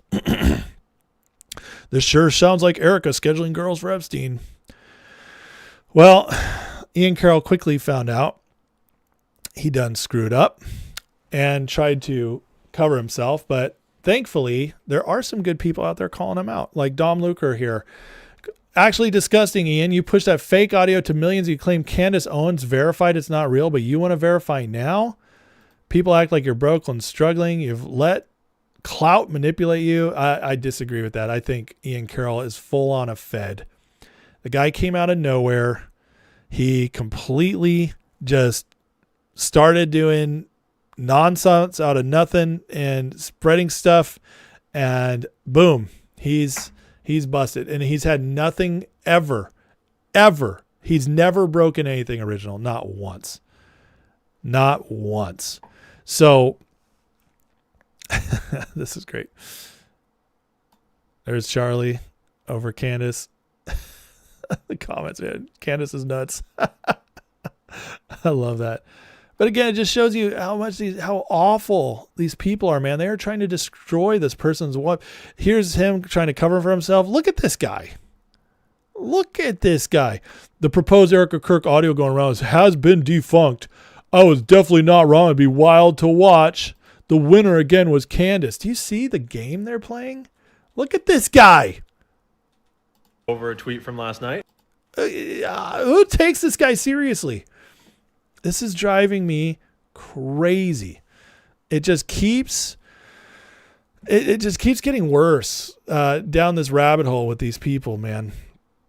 And they're just showing us more and more who they are. So here's Project Constitution, the guy who shared it in the first place. Apparently, he's got a record of domestic violence. I just lost a bunch of viewers, so I'm guessing I had some Candace fans watching.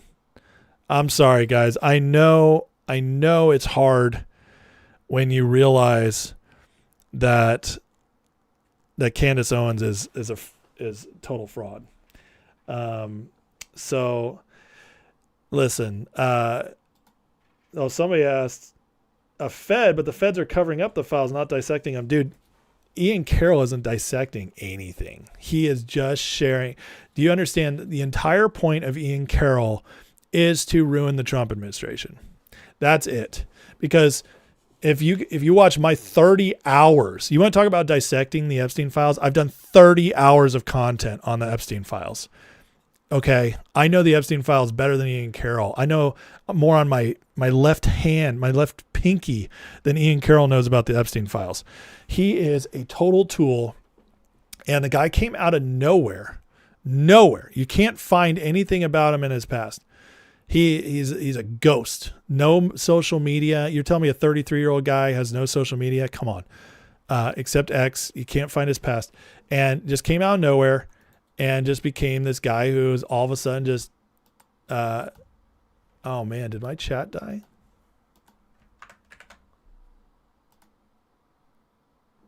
There it goes. I broke the, anyways, he just completely came out of nowhere, and he's always just been taking the, oh crap. Am I still there? Okay. Sorry guys, my screen froze for a second. That freaked me out, man. But anyways,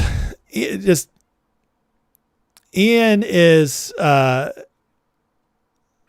know they've withheld files. Do you also know they have open investigations? Have you not followed this thing? Come on. Like, I don't mind arguing with you. You can think whatever you want, but if you think that Ian Carroll is one of the good ones, you don't know what you're talking about. You're not paying attention, and you haven't done the work. Okay, so that I'll just leave it at that. I'm not going to. I'm not going to go through it all because I've already done it 100 times. You can go back and watch my old content where I break it down in detail.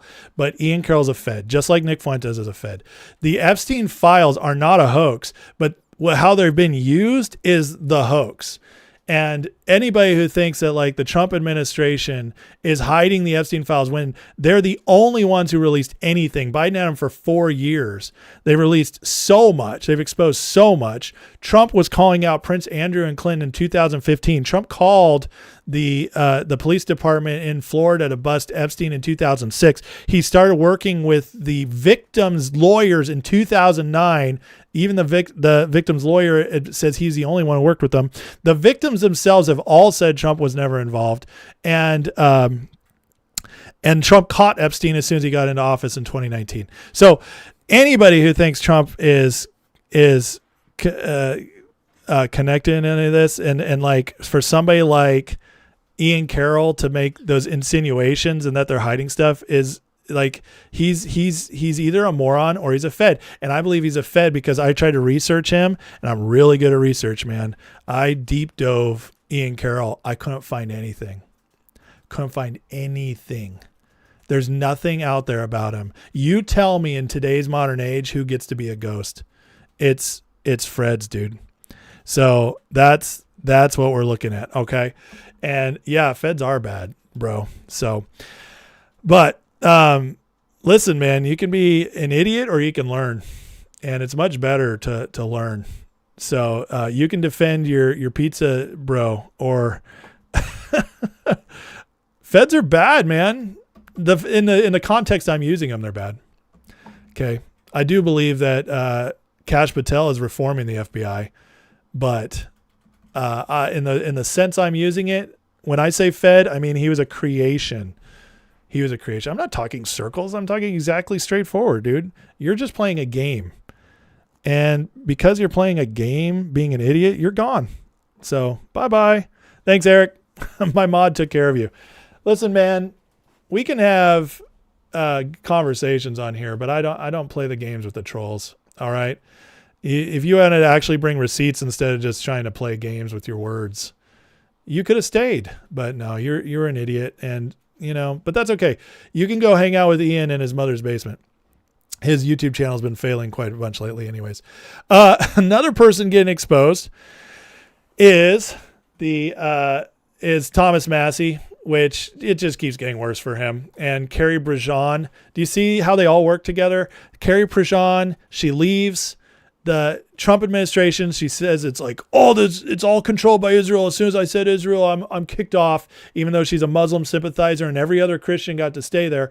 But no, she is, she's the one kicked off because she loves Israel. Thomas Massey, of course, immediately takes her side, and then she shows up on Tucker. I just, I have to go through these fast because there's so many of them. You're welcome, guys. I always clean out the chat, and I'm glad Eric was here because it's hard for me to always do the mods, and a lot of my mods haven't been in recently, and I miss them. I miss JR, Brett. If you're watching, man, I hope you're feeling better. You've been missed. But here's the stuff they're doing. This is the blackpilling. This is why I say Fed. And listen, when I say Fed, I don't mean necessarily they're even working directly for the FBI at this moment, okay? And I think most people are smart enough to understand that. But just in case you're like that idiot who is just on and just doesn't understand what I mean when I'm saying Fed, okay? Because he just shows up on my show one time after the thousands of shows I've done and is just like, dude, you mean this. Yeah, okay. Thanks for telling me what I mean on my show when I do hours and hours of content every week. But Fed is somebody controlled opposition by an intelligence agency, built up and put on a mission to disseminate disinformation. Okay. That's what I mean by a Fed. I don't know if they're run by the FBI. I don't know if they're run by the CIA, Mossad, MI6. I don't know and I don't care. The fact is they came out of nowhere and they have a mission. And that mission is to knock out the Trump administration, okay? And knock them down because the Trump administration is the only one who's ever fought back against these people. So that's what I mean by a Fed. And look at what Candace is doing. Candace, whose husband is House of Lords, whose husband's father was close to MI6, is now running this operation. Stop voting, stop enlisting, stop donating, stop going to church, stop trusting Trump, stop trusting conservative media, stop trusting the Republican Party. She's ordering a total comprehensive withdrawal of the most engaged, passionate segment of the conservative base. That, my friends, is the black pill grift right there. We cannot win. Give up. Give up because you trying to win. This is the circular logic that somebody like Candace employs. But the circular logic is you cannot win by supporting them. Do you see all this? You're trying to win, but you're actually supporting them. That's circular logic, my friends. And that's how you get blackpilling to like go the extra mile. And that's how you pull people real out. Okay. And the good people quit. And that's how you lose the midterms. Let's keep going. Well, we have somebody else who got exposed this weekend. And this tweet is what exposed it. This one, it didn't hurt because I'm not emotionally attached to this person, but it was a little surprising to me. And listen, don't get me wrong, Liz Crokin said some crazy stuff in the past, but she's also said so much good stuff. I was like, maybe she's just a little batty. Well, today she fully came out. The Erica Kirk's involved in the rape, torture, and trafficking of children. The way she just says that statement is the whole way you know this is a grift. I came to that conclusion based on my own research before Candace Owens exposed this. What research, Liz? You have nothing. None of these people have receipts.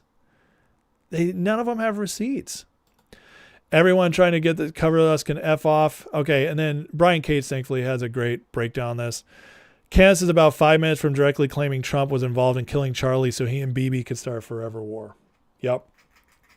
She's already telling everyone who listens to her Trump has massively betrayed the U.S. by revealing Bibi's op in the White House, servant of Israel, and every patriotic American must do the right thing and abandon Trump, refuse to serve in the military. So crazy. Even some Q people think this is a LARP. March Madness isn't for the Q or the Anon community. You're looking in the wrong direction. For the March Madness is all the grifters exposing themselves. It's for the very sizable part of the Trump base in normie land, those who don't believe in Q, scoff at the idea there's any sort of plan. They're about to learn the hard way you don't follow personality, celebrity, cult.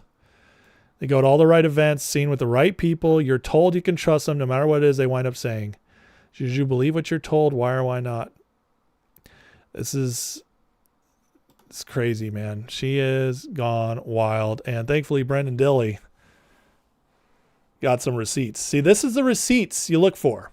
This is the receipts that Candace Owens never has. This is the receipts that Ian Carroll doesn't have unless he's stealing somebody else's work.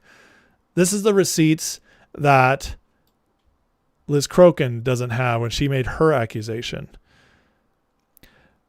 This woman has brain damage as a consequence of unprotected sex with an unclean man. This is Liz Crokin in the past. How an STD nearly killed me and landed me on welfare. In a matter of months, I lost my 6-figure career, my luxury Hollywood apartment, thanks to one conniving ex. So she got an STD and it drove her crazy. And we're supposed to think this person is legit? Again, like I told you guys, they're all falling. And it's because it's all assets deployed time. It's all assets deployed time. They have to all come out because they're losing so badly. And then Bannon today. I like James Lindsay has actually been really good about calling these people out. He says Trump's not afraid to fulfill their apocalypse, and that's super base. And here's their apocalypse. This is what Bannon. I'm not going to play a clip because it's too long and it's getting late. But basically, the regime comes from a messianic, apocalyptic culture, so they're going to fight to the end. He's talking about Iran. Claiming victory was a possibility in the first 4, 5, 6 days of the world, not a possibility now because of the situation in the Gulf and the dramatic nature of calling up amphibious group yesterday. Do you hear what Bannon's saying? Do you understand how Bannon does it? See, what Bannon does is he's too smart to challenge Trump directly, just like Alex Jones. Although Alex is getting close. Bannon's too smart for that because he'll lose his audience immediately. Now, what Bannon does is seed. He seeds discouragement. He seeds lies about Trump. And he seeds hopelessness. This is him propping up Iran. Iran comes from messianic apocalyptic culture, so they'll fight to the end. He's saying right now that there's no hope to stop Iran unless it goes the full way, which means total destruction of them. That's how you frame fear, my friends. The next thing is he gives a little bit of, oh yeah, well, we almost did it. We almost did it. This is how he keeps the Trump people who still love Bannon and love Trump. He keeps them along. He's like, yeah, we were close. Trump was close. He still gives them a compliment. It was a possibility, but no longer. Guys, the hope is gone. This is no longer a possibility. Do you see what's happening here? This is 7th degree war, like psychological warfare, blackpilling. This is the master. And I've always said Bannon's the smartest of all of them. He is. And he knows how to play the game. He knows how to discourage his audience, keep them hooked, even though they still love and are loyal to Trump. But he also knows how to just keep putting those little knives in just a little bit at a time, because he can't lose them. He's too closely tied. He built his entire platform off supporting Trump. He can't lose them, but he can slowly discourage them. And that's what he's doing right here. It's evil genius is what Bannon is. And it took me a long time to see it. I'm not going to lie. Bannon was... So I've had like these tiers where some people I just knew immediately frauds. Ian Carroll, fraud. I spotted it immediately. Candace, as soon as she did the Charlie stuff, immediately I was like, oh, nope, sorry. You just don't do that. And then there's others who I just knew immediately. The two hardest for me were always Bannon and Tucker. And the Bannon stuff, I just didn't want to believe. I know Trump kicked him out and he was off in the wilderness in 2018, but he'd done such a good job building up War Room. And I used to listen to War Room, especially during the COVID and he's had so many good guests and stuff. It was just hard to believe. He played at the game so well. But then the Epstein stuff came out and it was just too much. It was too much and too obvious. And then I gave him time to respond. But Bannon's the master. He's smarter than Tucker. He is the master. And you're seeing the master play the game. But the problem is now the Epstein stuff's out. And if it wasn't for the Epstein stuff, very few people would still be on to Bannon. But we can't unsee what we've seen, Steve. I covered your Epstein stuff for at least 10 hours going through the texts. It's insane. And your answer is not good enough. And so now we know. And now I see it clear as day. This is a discouragement campaign. And, you know, it sucks because a lot of the most passionate MAGA people are the ones who listen to Bannon, because he's, like I said, he's been able to engage people and get them motivated. But it's just so clear now. And with what's going on, see, it didn't start when Trump came in. See, Bannon was smart, man. He hid out for a long time. He hid very smartly. And it really started last summer.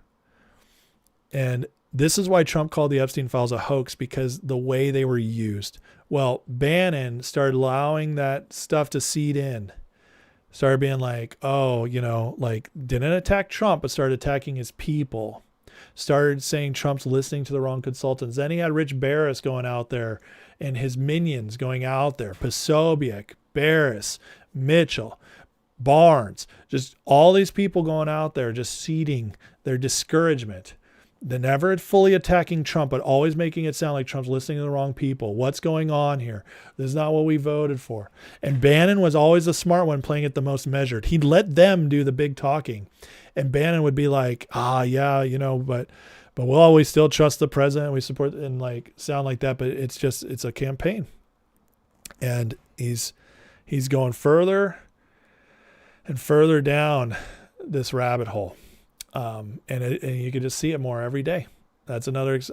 Here's another one. Scott Ritter, not a big name, but big in the Iran thing right now. Somebody shared a video of him with me the other day about Iran's super secret missiles, and this is such a bad. Well, Scott's a pedo, and here's the record.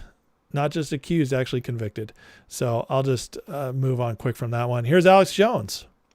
Oh, Alex, this one made me laugh so hard. Those of you who watch my show know that I regularly laugh at Alex because every other show is World War III. World War III is here. Well, what did Alex do today? Emergency alert. Trump is launching World War IV. I'm out. It'll be World War V next week. By summer, get ready for World War 35. Need those rage clicks. And then Alex thought he sounded smart in this response. And this is the funniest part right here. This is just this. I'm sorry because Alex is crashing out right now. If you guys saw Timcast last week, he was drunk out of his mind, left. He honestly sounded like he was dying. It's sad, honestly.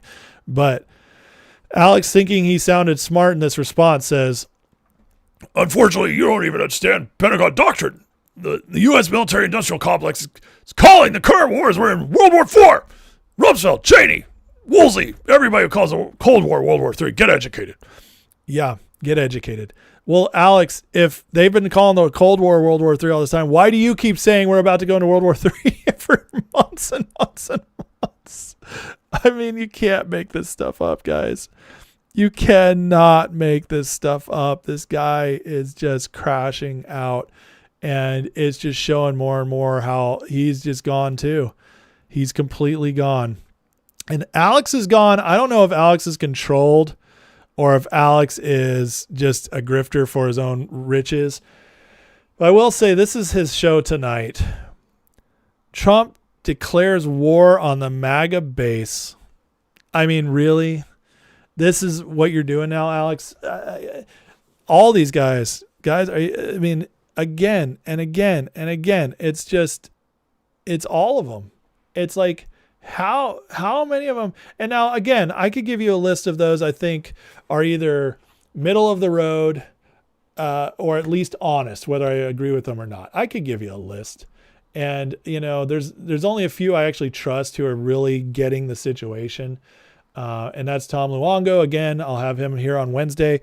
Promethean Action, Ian Burlingame, and a few others who I don't agree with 100% of the time, but they're all honest, and I all think they're trending in the right direction. As far as the big people go, well, I'm still waiting on some of them. I haven't seen Crowder crash out yet. Crowder's been doing a good job. We'll see if he ever turns, or if he's a good one.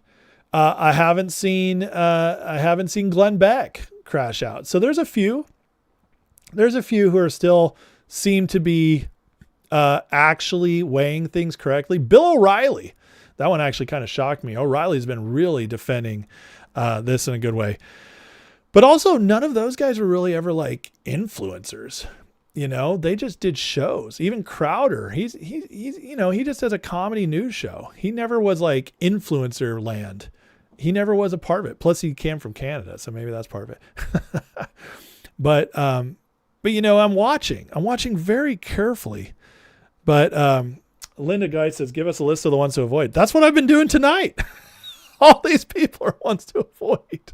I show you the ones to avoid all the time. And then here's Dave Smith, Dave Smith is the libertarian hero. And this guy is he's gone all in.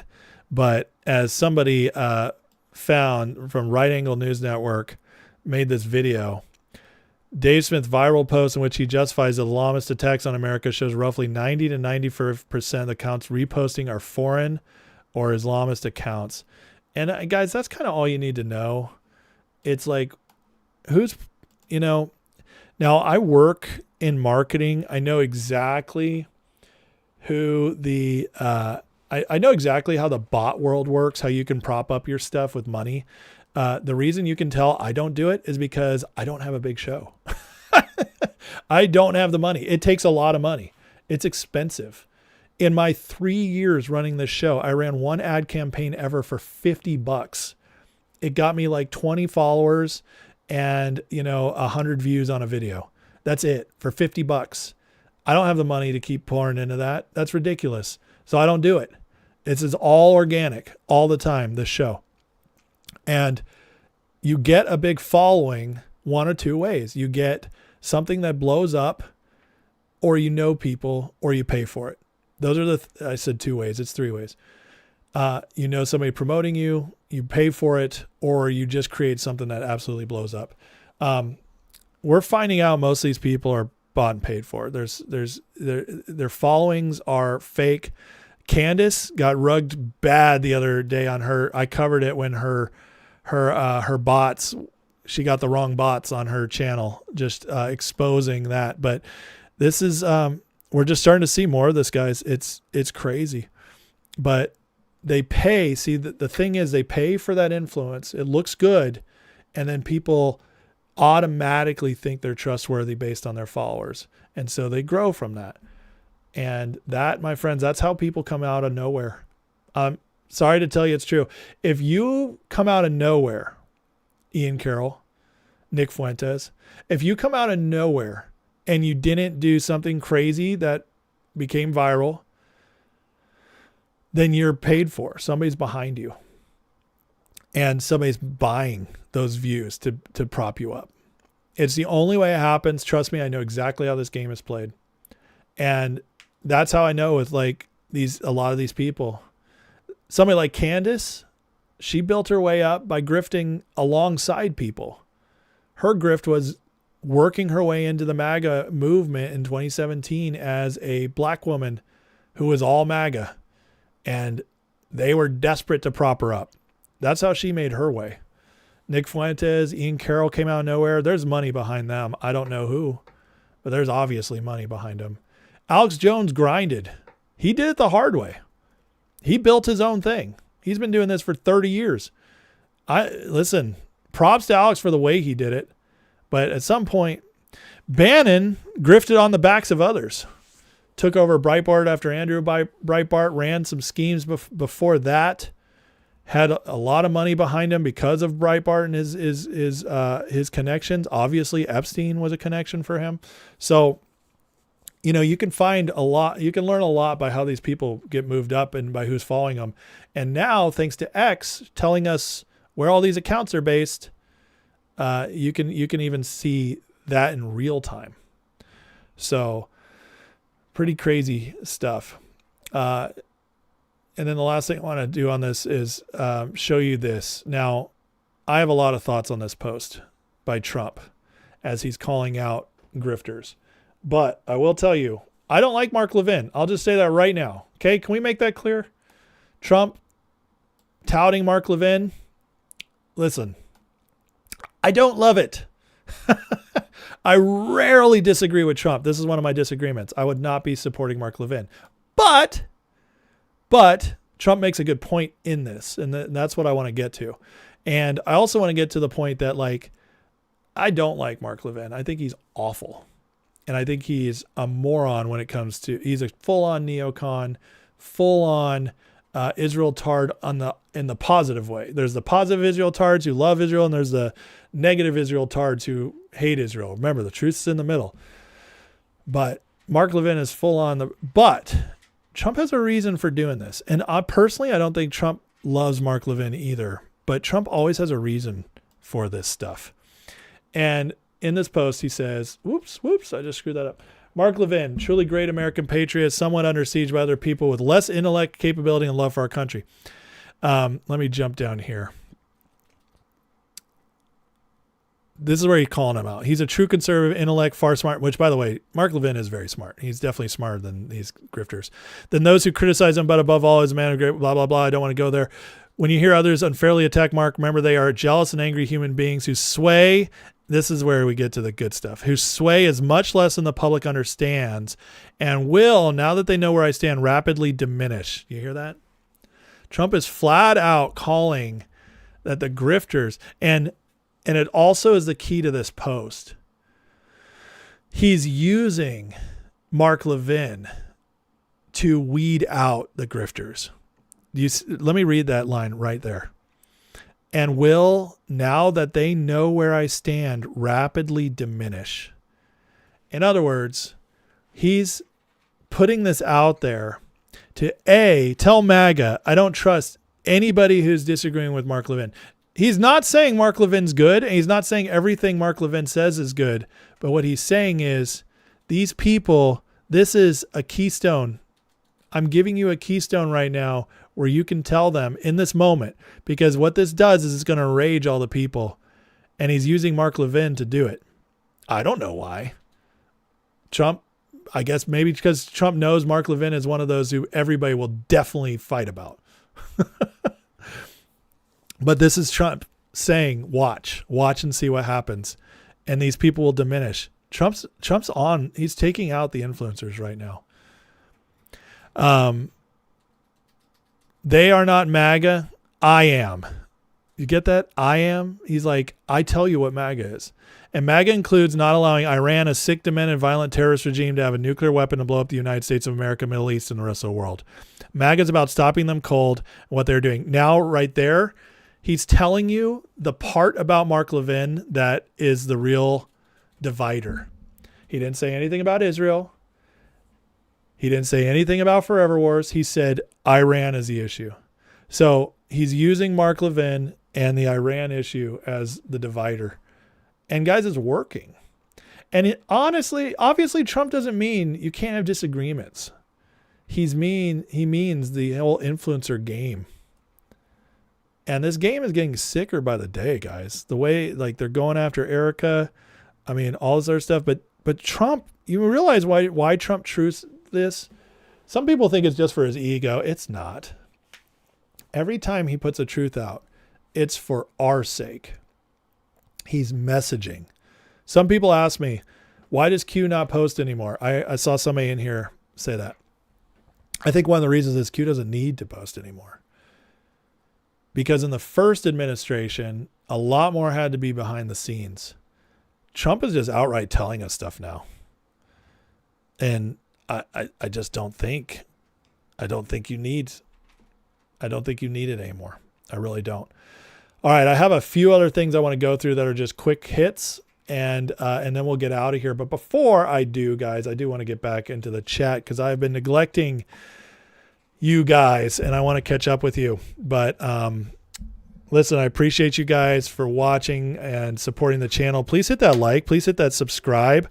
I'll tell you guys, if you do enjoy this channel, if you like what you're hearing and you're new, please consider supporting the channel. The way you can do that, the best way to do that is obviously like and subscribe or repost if you're on X. But the other way is to go into the description or the pinned post on X and click on that Patreon link. If you do that, you will get a free month, a whole month free of my membership. You'll get access to Discord immediately. You'll get to jump in the chat and you'll get access to all my classes, members lives, and members podcasts I've done over the last couple years, including whatever I release going forward. In fact, I did a members podcast today. So listen, guys, it's you get to test it for free for a month. And then if you decide to stay, I only ask for $5 a month. So it's a great deal if you enjoy the content I produce. And hey, the support is awesome. I appreciate it. I work hard on this show. But not only that, I do believe someday I could do this show full time and do a whole lot more. If I had full time, guys, this is what I do with just a few hours a day, like 3 hours a day, 2-3 hours a day. Imagine what I'd do if I had 8 to 10 a day, guys. I would produce so much. And that's the dream.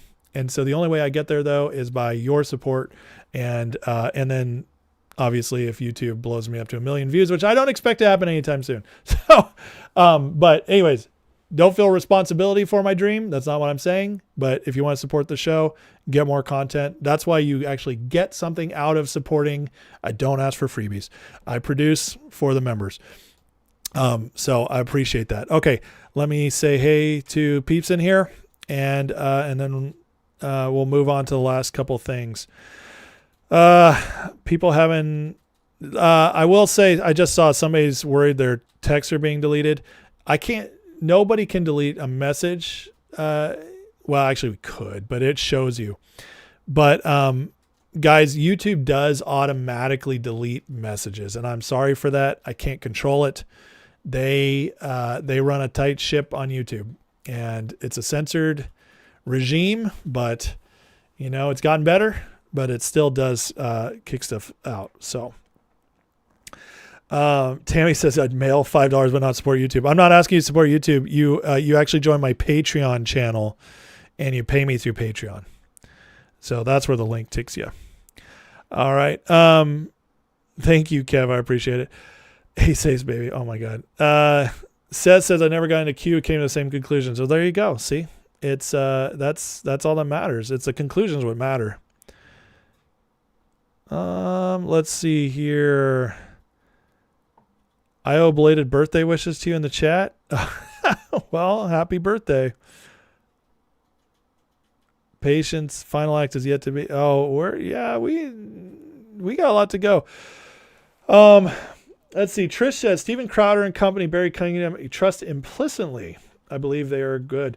I do think Crowder's honest. I will say I don't trust anybody implicitly other than Trump, because I feel like you have to actually do the work and be under threat before I can trust you implicitly. I want to see you under fire.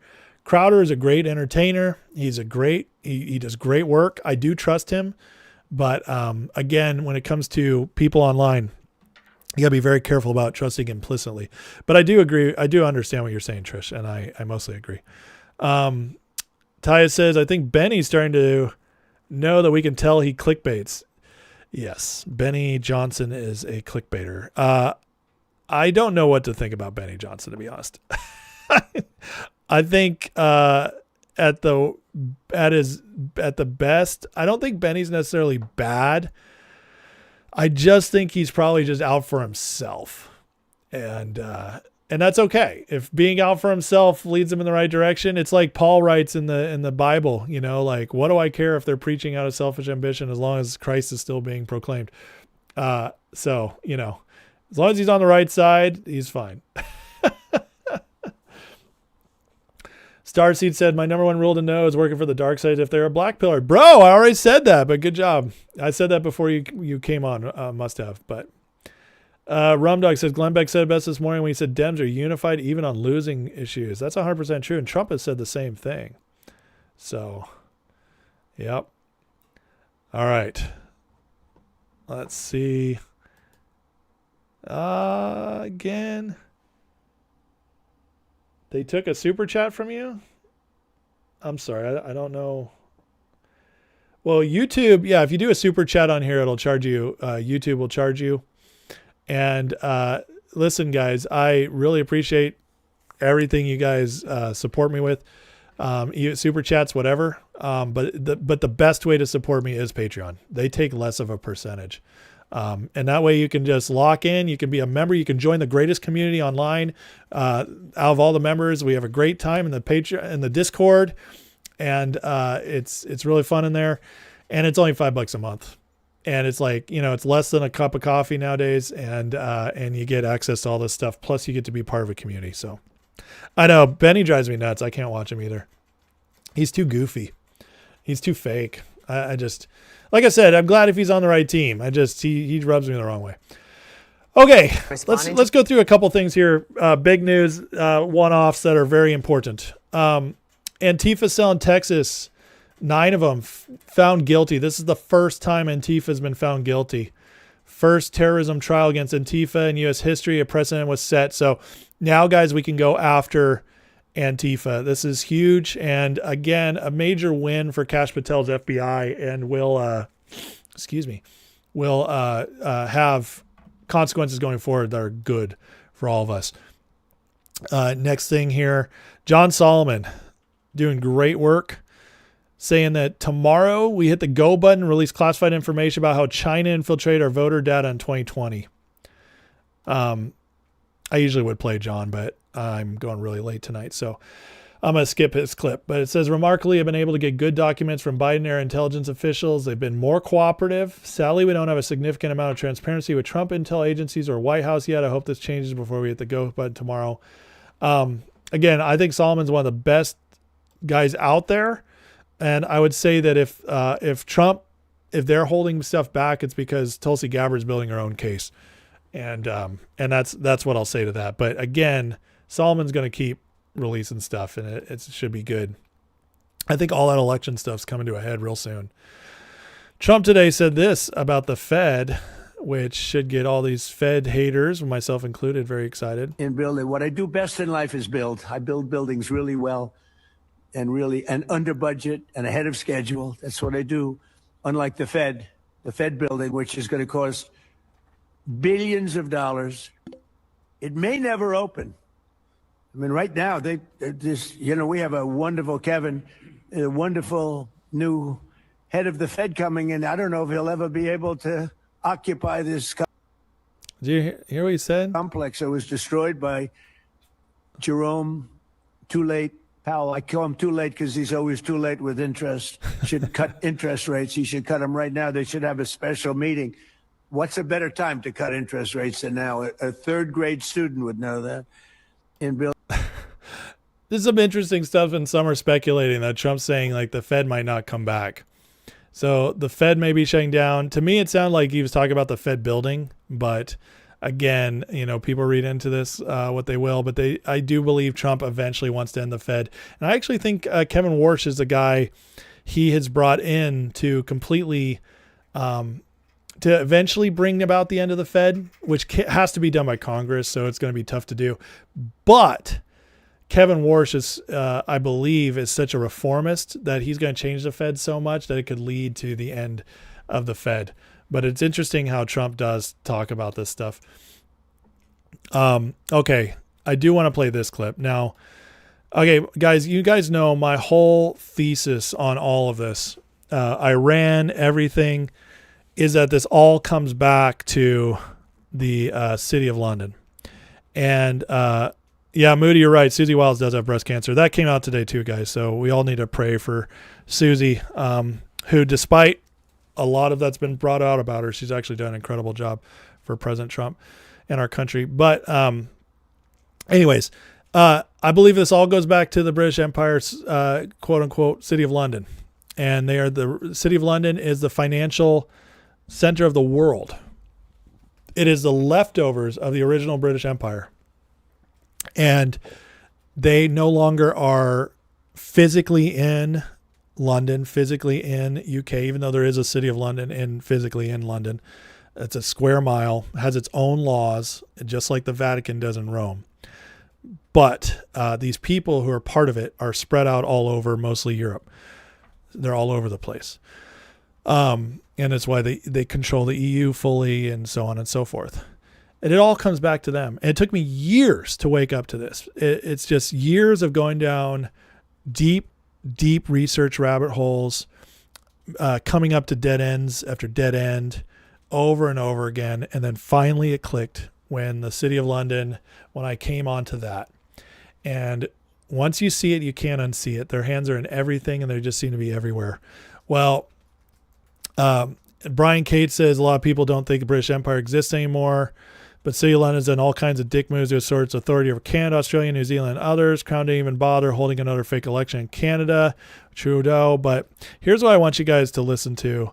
Just this 2-minute clip from Promethean Action. I love these ladies. I'm not going to lie. Sometimes they can be a little boring to listen to, but they're so smart. And so I can live with the boring. But just listen to this 2 minutes. She describes what's going on right now between Iran and City of London very well. This isn't, as we have emphasized over and over again, about Iran per se. It is about reshaping the global strategic environment, which is what Trump is doing. So far, think about it, he's united the entire Gulf arena and Israel into an anti-Iranian, anti-fundamentalist, anti-dark age, which is really what the Ayatollahs represent, perspective. China has come out in the last 24 hours condemning Iran's actions against its neighbors and condemning Iran. That's the first. A UN resolution passed condemning this whole thing with Russia and China abstaining, all right, which is a very, very big deal. So all of the actual support they thought they had is evaporating, and we're in an irregular warfare situation, where communications become essential. And you have to factor in that the British and that entire alignment of press organs are on the other side. If you listen to some person's, on the one side, you got Fox News, who's parading deliberately in your face every single war hawk in the world. So that's not a channel you can look to. And then the liberal press is just ridiculous.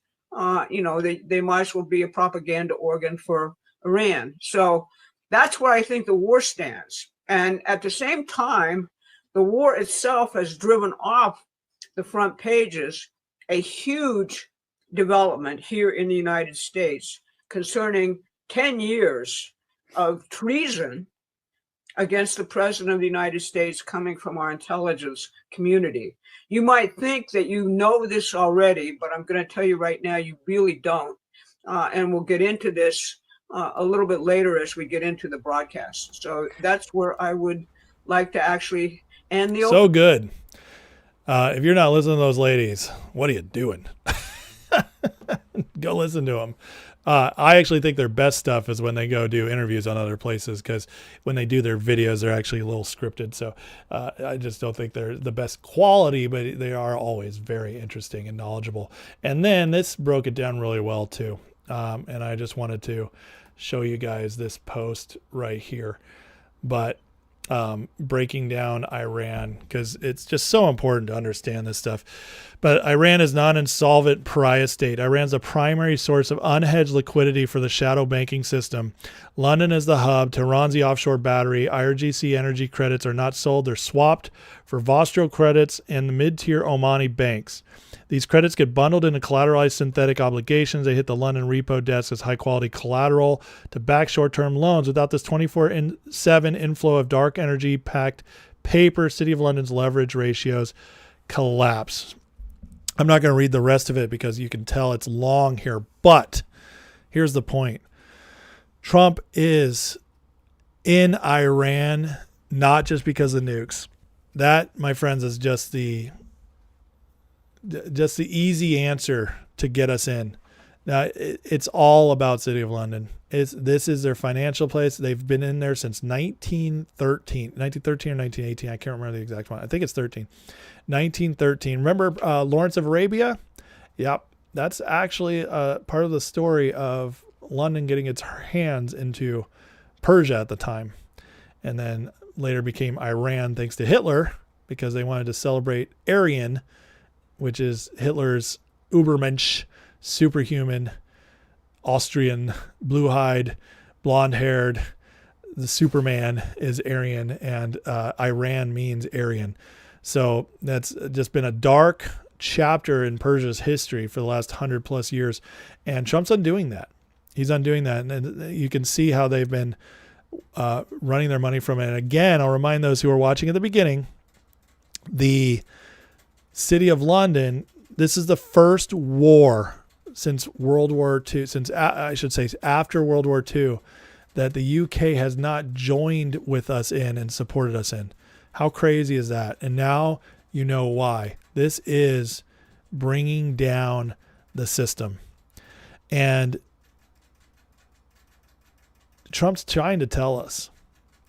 And this is why all the influencers are getting exposed right now, because this is their final battle. Now, it's not the final battle in the sense they won't keep fighting after. It's the final battle in the sense that once Iran's taken out, their leverage is so incredibly diminished that all they have left is to try and survive so they can come back someday.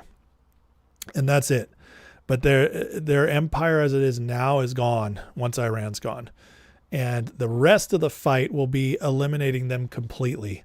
They'll still have assets here, but once this money dries up, they no longer have a foothold anywhere that can truly hurt us or truly can keep that money flowing. They'll still have the Commonwealth, New Zealand, Australia, Canada, but guys, none of those places are threats anymore. They'll have no military threat anywhere, and their money's going to be drying up like crazy. So what Trump's doing is so much bigger than what anybody's telling us. And again, the messaging is everywhere. In fact, and this is the last post I'm going to share tonight. Yesterday, we got a huge delta from Q. March 15th, 2019, 7 years ago. Dark to light. Well, guess what? The U.S. debt clock posted yesterday. Paradigm shift, dark to light. On March 15th. Exactly 7 years later to the day. That, my friends, is not a coincidence. That, my friends, is messaging telling us that what we're seeing is exactly what we were told was going to happen if we kept fighting and didn't give up. And now we won. 2024 was the win. Now we have to keep our foot on the gas to see it through. And this, my friends, we're watching incredible, incredible stuff right now. We are in history.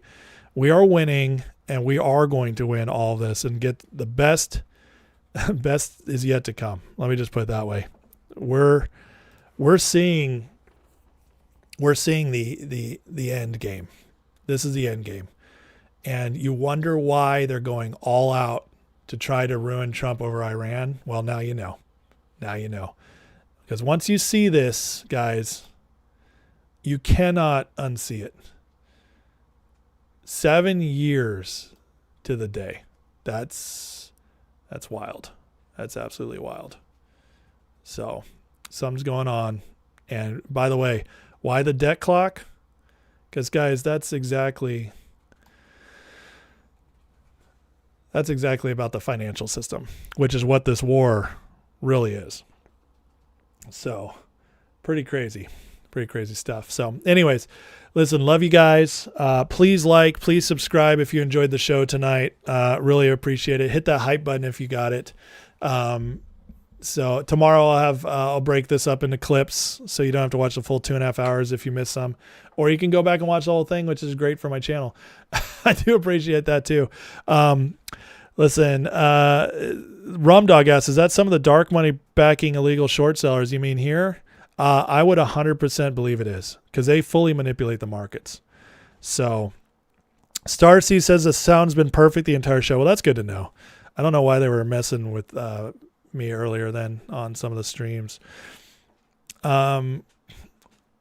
Seth says, I noticed once Iran popped off, the Lotus Eaters were against Trump. Yes, very true. It looks like an awesome beer can. I love that. It does look like an awesome beer can. All right.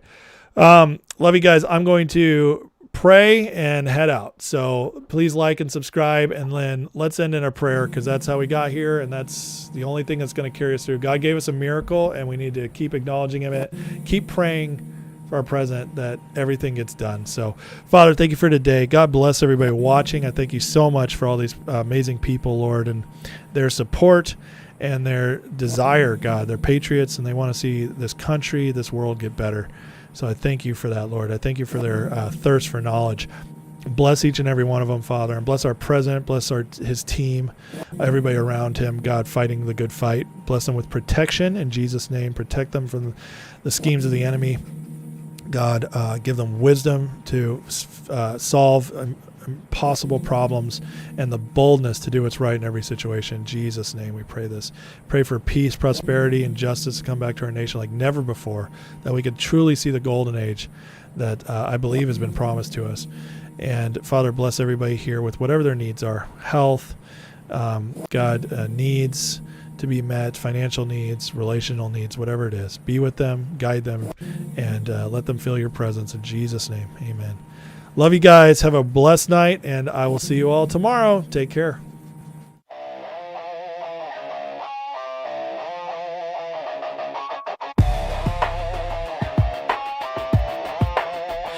Headlines screaming like a siren at night.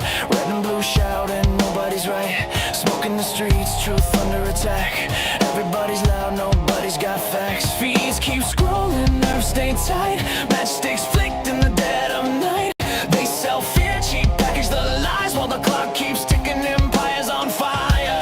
Can't sit quiet while the world's on edge. Lines in the sand, standing on the ledge. No script, no leash, no polish, quiet. Just a voice in the dark and a spark to the wire.